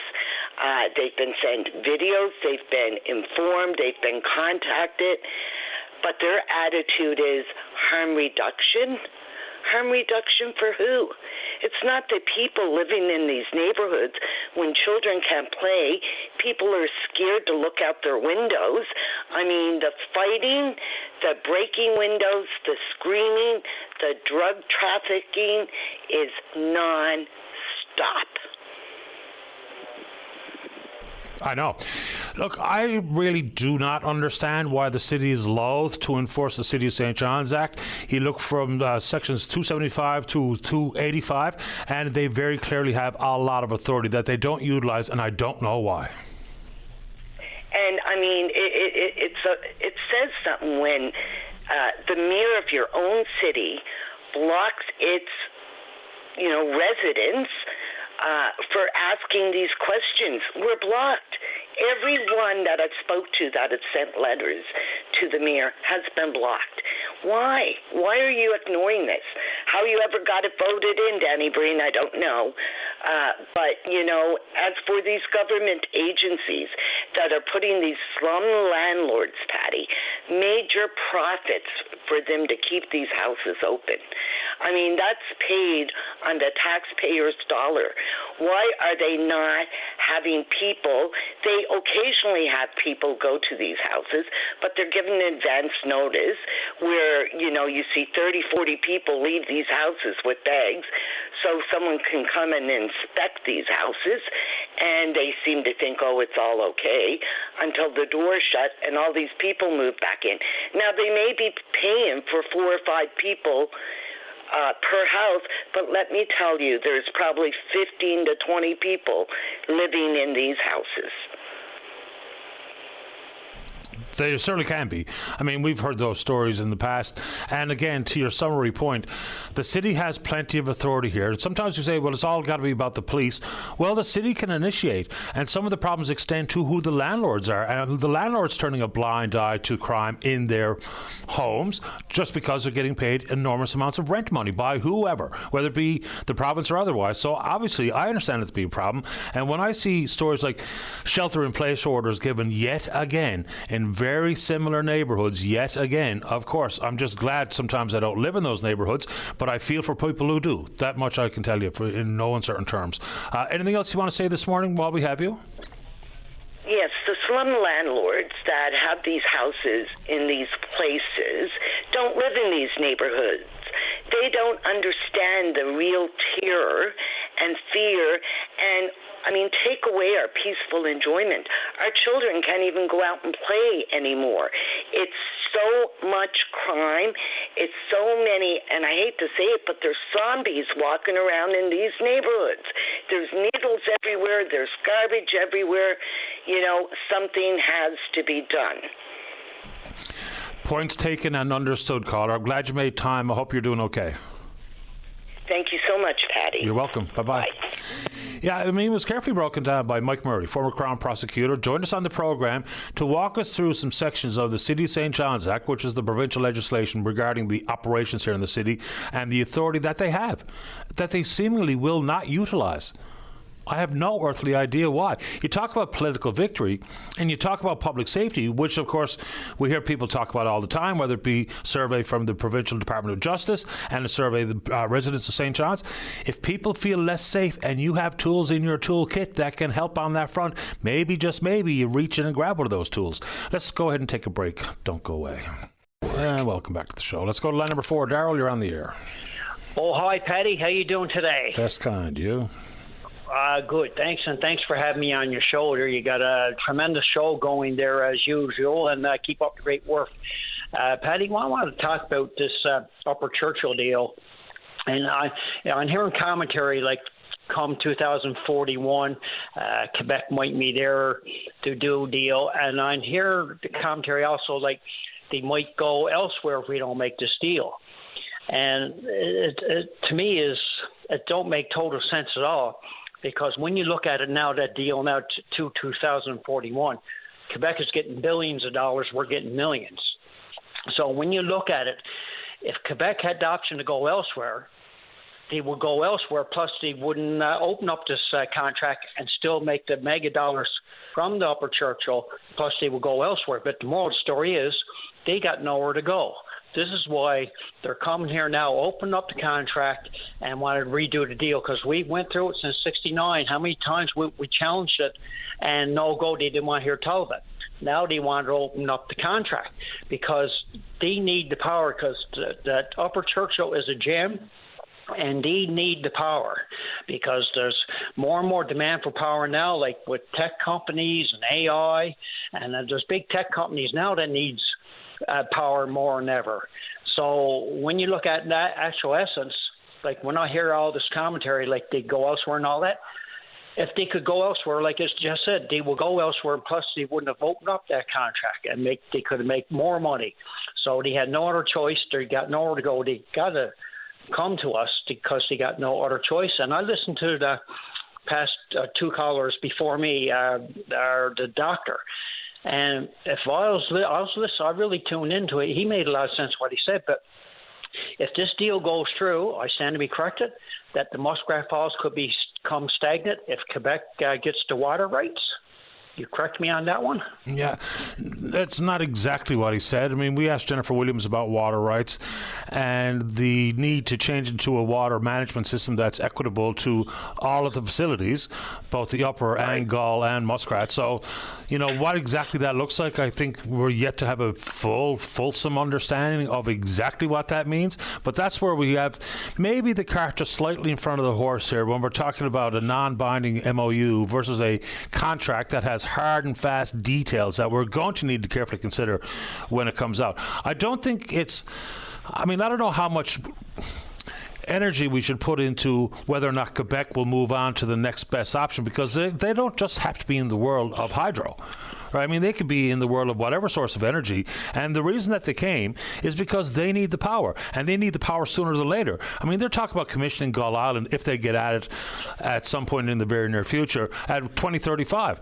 There can probably be other things built and producing energy for Hydro-Quebec and their customers prior to it, so I don't know what that might be in the world of small nuclear reactors or whatever the case may be, but I don't think we should dismiss the fact that they may indeed move on. Yeah, but Patty, you just made a good point. They came back to us now because they need the power. So we got the gem. Not only like Quebec, but all over the world now is going to be more demand for power. When you look at climate change now, it's putting more strain on the grid. Electric vehicles, mining, whatever. So we got the gem, and I hope we really got to get this right, because I mean, we're signing another 50-year contract. Now, I stand to be corrected. I think when Quebec made deals with other places or whatever, I think they actually went as 20 years. So why are we going 50? Why don't we do a short term and then go back and renegotiate? Because you look at the 1969 deal, they thought it was good at the time. Then the 70s came, then the markets changed. Yeah, there's so outs I'm saying is... But they're two different things. There's out clauses in 51 and 61. And in addition to that, when we talk about contracts they've entered into, if we're talking about the provision of power, like I know they've got one particular contract in the northeastern United States with one of the states for 25 years, locked in at 5 cents a kilowatt hour, but that's provision of power that they already generate. This is different because this is also talking about, expanding at the upper and building Gull. So, I mean, if it was us, would we enter into a contract with anybody for much less than 50 if we were going to take on the cost of developing Gull Island? Probably not. Well, I mean, even cost recovery on that $20 billion or however much it's going to cost is not overnight. Anything else while we have you, Darryl? One other thing I'd just like to add, that LeBlanc report. How come we pay thousands of dollars for that and it's just getting shelved? So, I mean, we got to start taking a look at all this and listen to all the professionals that are versed in this industry and listen to everybody in general, because I don't care what political stripe. At the end of the day, is the taxpayers, the people of the province, we're the ones that got to benefit. And like I said, just reiterate, when you hear all this commentary, they'll go elsewhere or they won't be there at the table in 2041. That's total nonsense, because they got nowhere else to go. They need our power, and this is why they're back. Right. Open up the contract and renegotiate it. And thank you for your time, Patty, and happy Thanksgiving to you and staff at VOCM and the people of Newfoundland and Labrador. You too. All the best, Darryl. Righto, thank you. Right, you're welcome. Bye-bye. Bye. All right, John Devereaux's in the queue. He's the chair at H&L. We're going to save John for after the news because we're edging up against it. But let's go to line number 6. Good morning to Tim. Tim, you're on the air. Hey, Patty, how are you? Best kind, man. You? Good. Friday afternoon. Nothing like it, or not quite afternoon, I guess. I'll make it quick. I know you're a busy man. I just want to call in and give some notice to the public. There's, I don't know if everybody knows, the Challenge Cup and Jubilee Trophy Soccer National Championships are on this weekend. They started on Wednesday, I believe, and we got 4 teams representing the province there with a shot to take home a gold medal on home soil. Holy Cross men are playing today at 4 o'clock at King George. All the games are at King George 5th down on the lake. Should be an amazing thing. Love to see the place full of people, just really cheering on the team from Newfoundland. Holy Cross is playing BC today on the men's side at 4 o'clock. They're in a position where if they win, they're likely in a medal game. If they lose, if BC loses, they're eliminated from the tournament. So that should be really good. And then the women's side of Holy Cross are up 2 wins and no losses. They're after getting gold medals in 2023 and 2022 on the national scale. So There's going to be some great soccer on the weekend. Yeah, I know that Holy Cross was successful against Halifax, beat them the other night 1-0. And I actually watched through the fans. I just happened to be going to the grocery store and I remember, Challenge Cup. So I had a quick peek in at it. Conception Bay South is also on the men's side as well. Who's the other team on the female side with Holy Cross? St. John's Soccer Club. They're playing today at 10 o'clock against Quebec and 10 o'clock tomorrow against Edmonton. Yeah, and it's probably my bad too that I didn't give this a little more focus, because National Championships is a big deal to be hosting here, and you're right, and I'm glad you pointed out. Holy Cross has 2 in their back pocket here in the last 4 years, so brilliant stuff last 3 years. Brilliant stuff on the women's side, and hopefully the men can make a run at it and knock BC out, which is always a good feeling.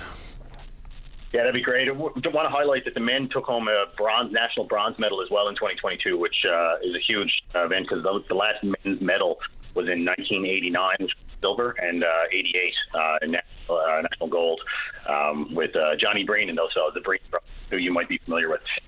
I do know the boys, and they won the Nats in the 88, and we had someone on to talk about one of the reunions recently, and lo and behold, I showed up at work one morning. There was a beautiful red Holy Cross mug commemorating that national championship back in 88, and things have changed in the world of soccer.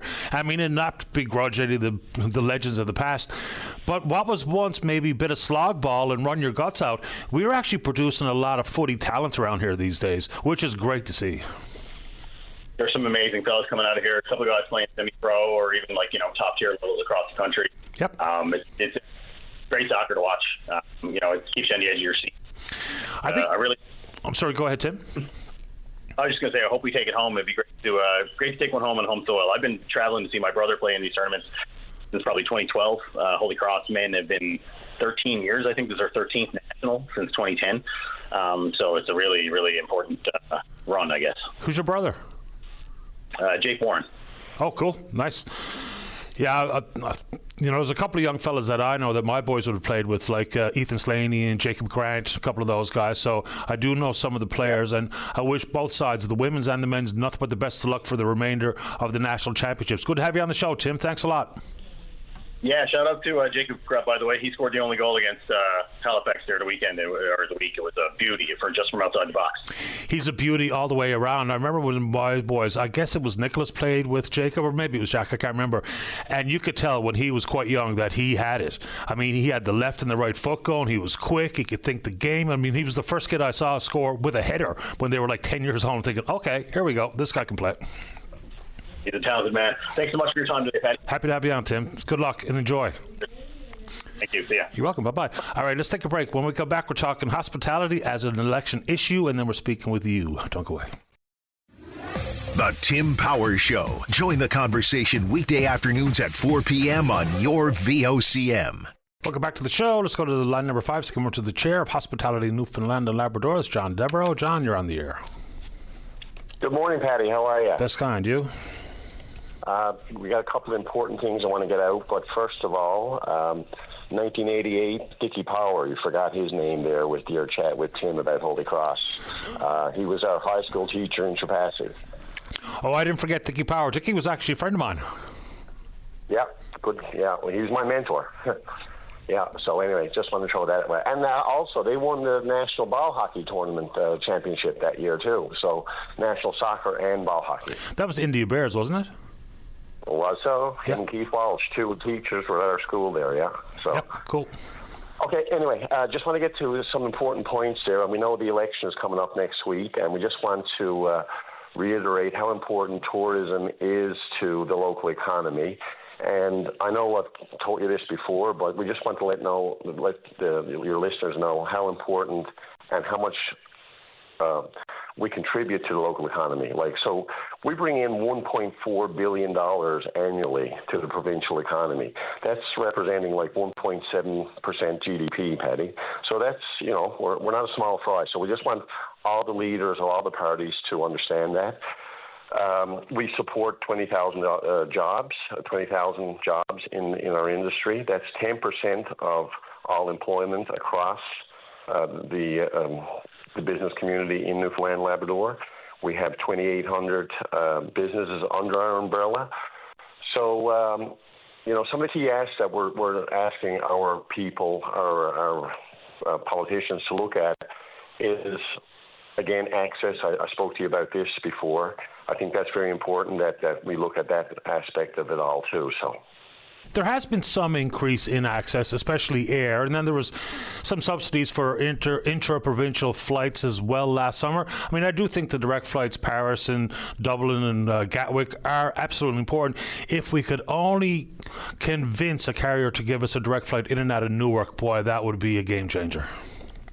I think there's a lot of work going on behind the scenes. Again, we're not privy to all this, but I think New York, Boston, Eastern Seaboard, anywhere, I think would be very important to business, with oil and gas, with hospitality, everything. So I think there's people working on that behind the scenes too. Yeah, I mean, Boston's Logan would be one thing, but Newark is probably the prime connection airport on the Eastern Seaboard. That's why I always go to Newark. But yeah, absolutely, whether it be Logan or anywhere else, it could be an absolute game changer. I mean, we're talking about access to another, pick a number, 50 million potential visitors.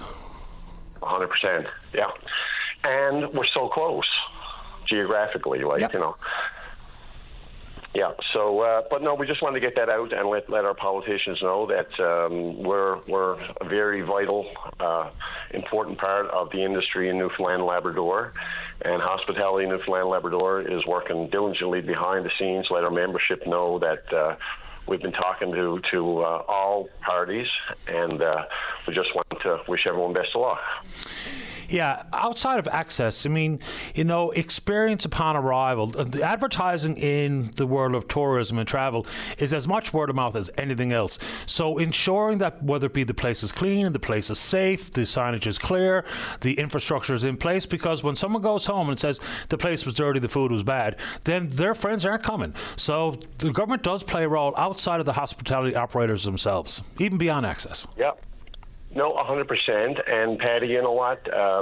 We had our AGM locally at Jag Hotel, for instance. I'm just throwing that one out there. But what individual employment in the business has brought to another level is like Mr. Steele has said, we all got to up our game. If we're doing amazing tourism commercials and everything like that, we got to have service first to make sure that our staff are trained properly, our rooms are clean, our restaurants are fine dining and or whatever. But that's what we're trying to get out there. Yeah, and listen, hospitality is a growth industry, as they say. So, working on the shoulder seasons and what have you is also a big part of this. John, appreciate the time. Anything else this morning? That's it. And the shoulder season is very important also. That's another aspect, too. Good point. No question. Thanks for your time, John. Okay, Patty. Thank you. Bye-bye. Welcome. Bye-bye. John Devereaux, he's the chair at HNL, Hospitality Newfoundland and Labrador.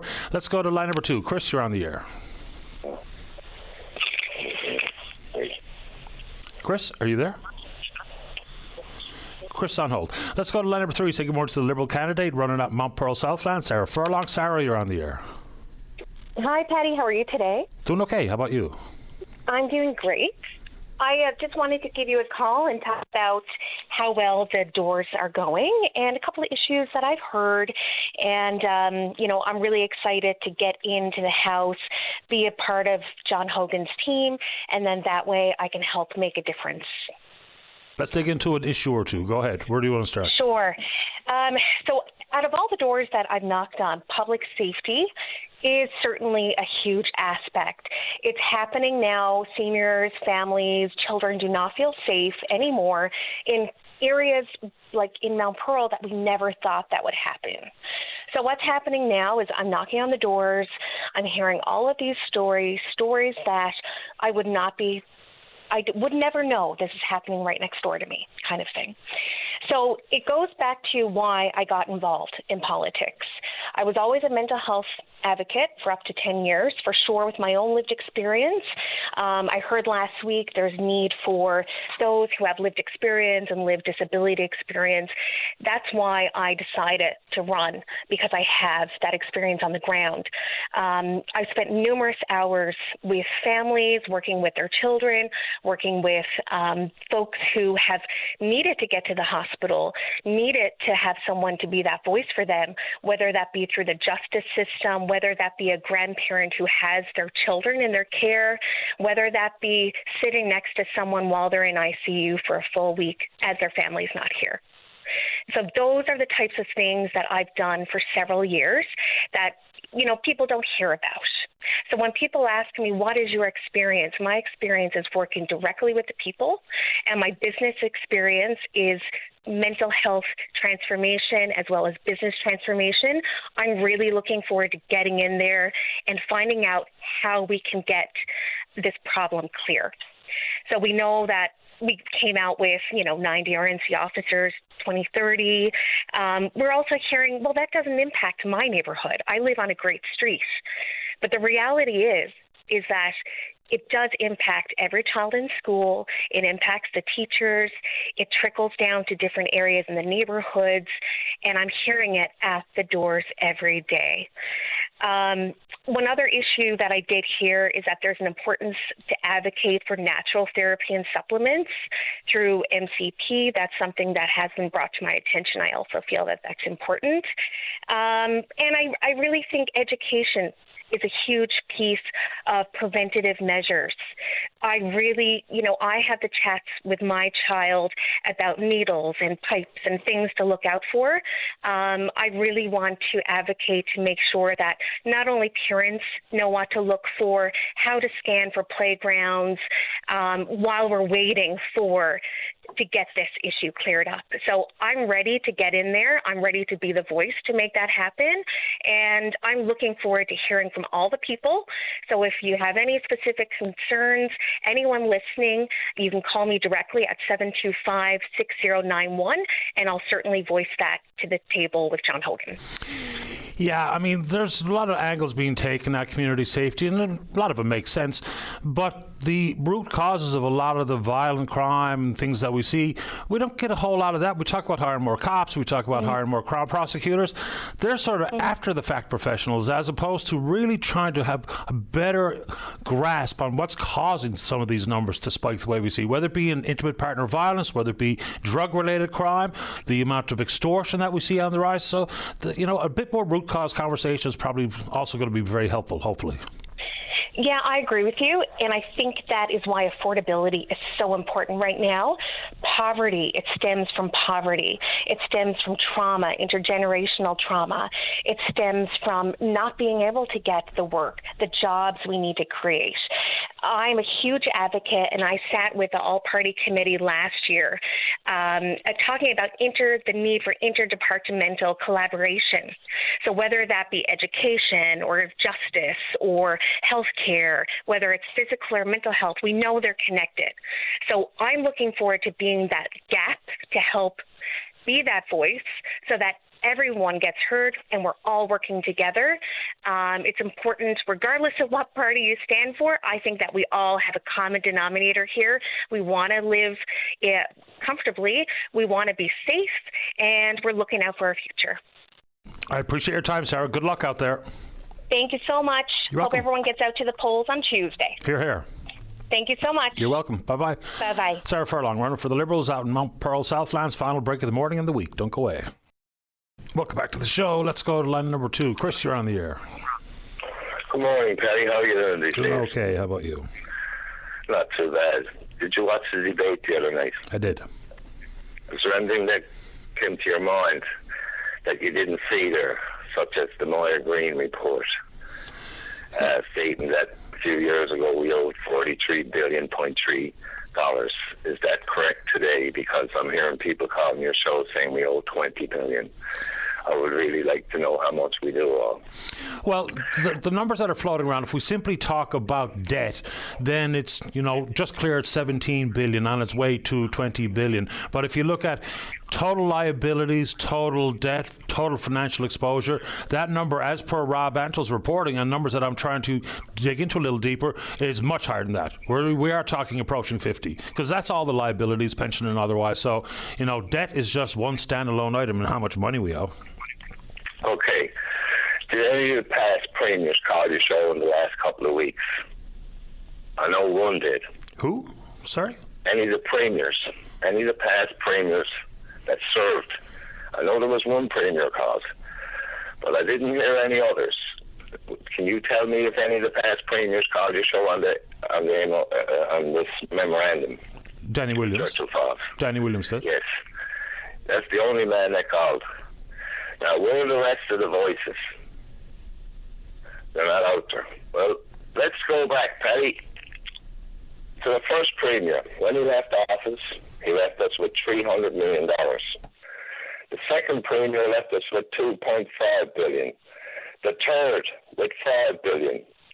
The fourth came in, and he was passed out of office. The fifth came in. They sold off our telephone company and took us out about $1 billion, which left us with around $4 billion. The sixth premier came in. He stayed for a while, which remained the same. And also the seventh, when the seventh premier came in, he left us with $4.5 billion. The eighth premier the same. So when the ninth premier came in, he left us with around 10. Who are these people you're talking about? Who's the ninth premier? Well, these are the premiers, right? I'd rather use the numbers, okay? Jerry Smalley, Frank Norris, Brian Peckford, Tom Roddick, Claude Wells, Beaton Tote, Brian Tobin, Roger Grimes, Danny Williams, Kelly Donovan, Tom Marshall, Paul Davis, Dwight Ball, and John Hogan. They're the 15, right? So I figured I'd use the numbers rather than use their names, right? But anyway, their names are out there. And when I think Mr. Davis and his administration left, we were probably around 15 or 16 billion. And when Dwight Ball left, we were probably 20. And now Mr. Hogan is in there. So, how far down do we got to go, Patty? I mean, why did we go from $4.5 billion to 20 or 40 or 50 in the last 25 years? That's the problem. You know, like the revenue is there, but for some unknown reason, we're not spending the money correctly, and we're in dire straits. Like, I had to wait a year and a half now to get surgery myself. There was 37,000 left the emergency department this year, Paddy. So, you know, we need money bad. Like, I don't really know if this MOU is going to help us or going to harm us. But we need revenue. And not only that, I think we need probably the Army to come in here and help the sick people. Because people are dying in their 50s and 60s. They're not getting the proper help. You know? Just on the revenue side, I don't know if we have a revenue side problem. We have a spending problem. Yeah, we do. We definitely got a spending problem. Yeah. You know? And like, I mean, now that we got voters, that's another thing. I'd like to congratulate all the voters, or all the people that ran for office in the last couple of weeks, and I wish them well. But, you know, we can't be electing the same parties over and over if they're going to be wasting our money. Because it seems to me, Paddy, when they get in power, they think that it's their money and that they can, you know, throw the money if it's $500 million on travel nurses. Yeah. Or this campus group.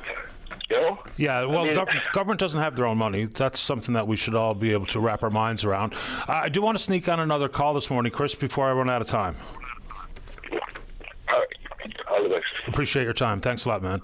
All right, let's see here. Line 3, Drew, you're on the air. Drew, Patty, how are you? Doing great. You? Well, Patty, with all the, all the negative stuff going on in the world, the elections and stuff, there's only one thing I'm on mind these days, and that's the Toronto Blue Jays.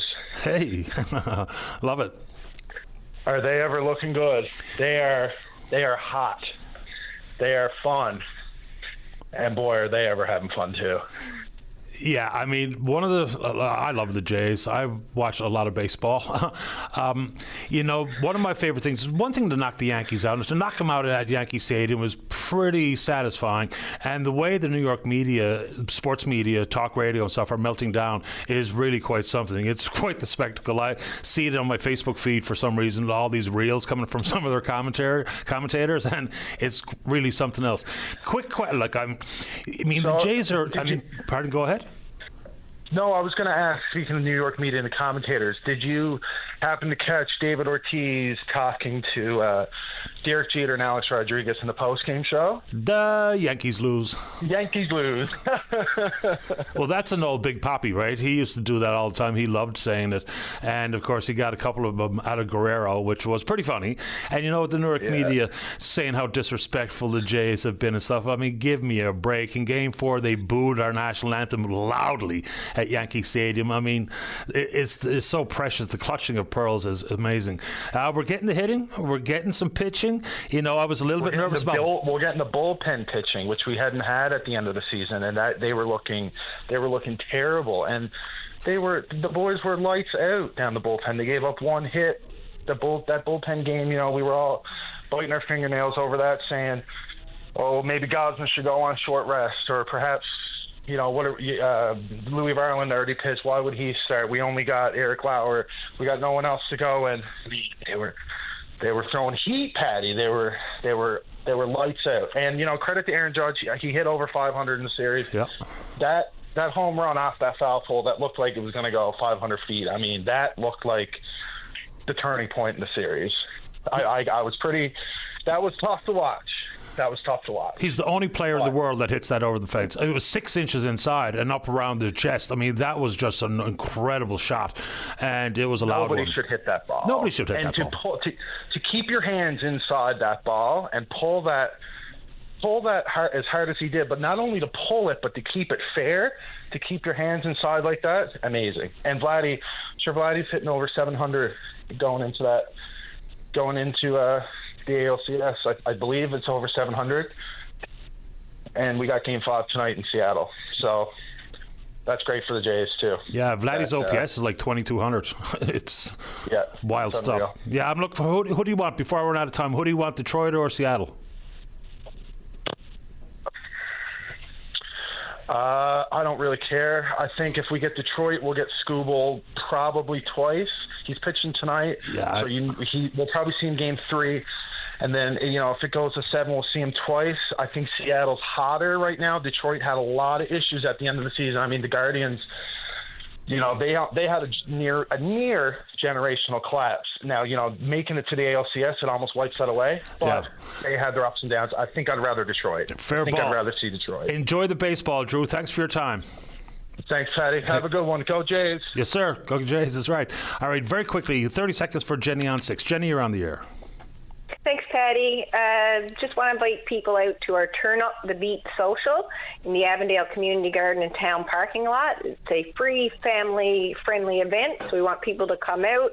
We have an outdoor cozy cafe with wood-fired pizza and ale, sassy sodas, freeze-dried treats, and modern dental hygiene. We're having a clothing swap table, workshops in the community garden, outdoor games for the kids, and we're asking anybody if they want to come and bring their knitting, guitar, painting, or creative hobby to come and sit down and have a hot cup of coffee and a homemade baked good.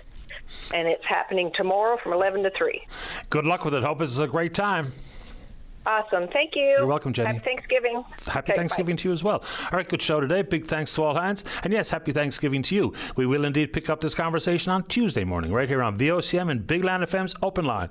On behalf of the producer, David Williams, I'm your host, Paddy Daly. Have yourself a safe, fun, happy weekend. Talk Tuesday. Bye-bye.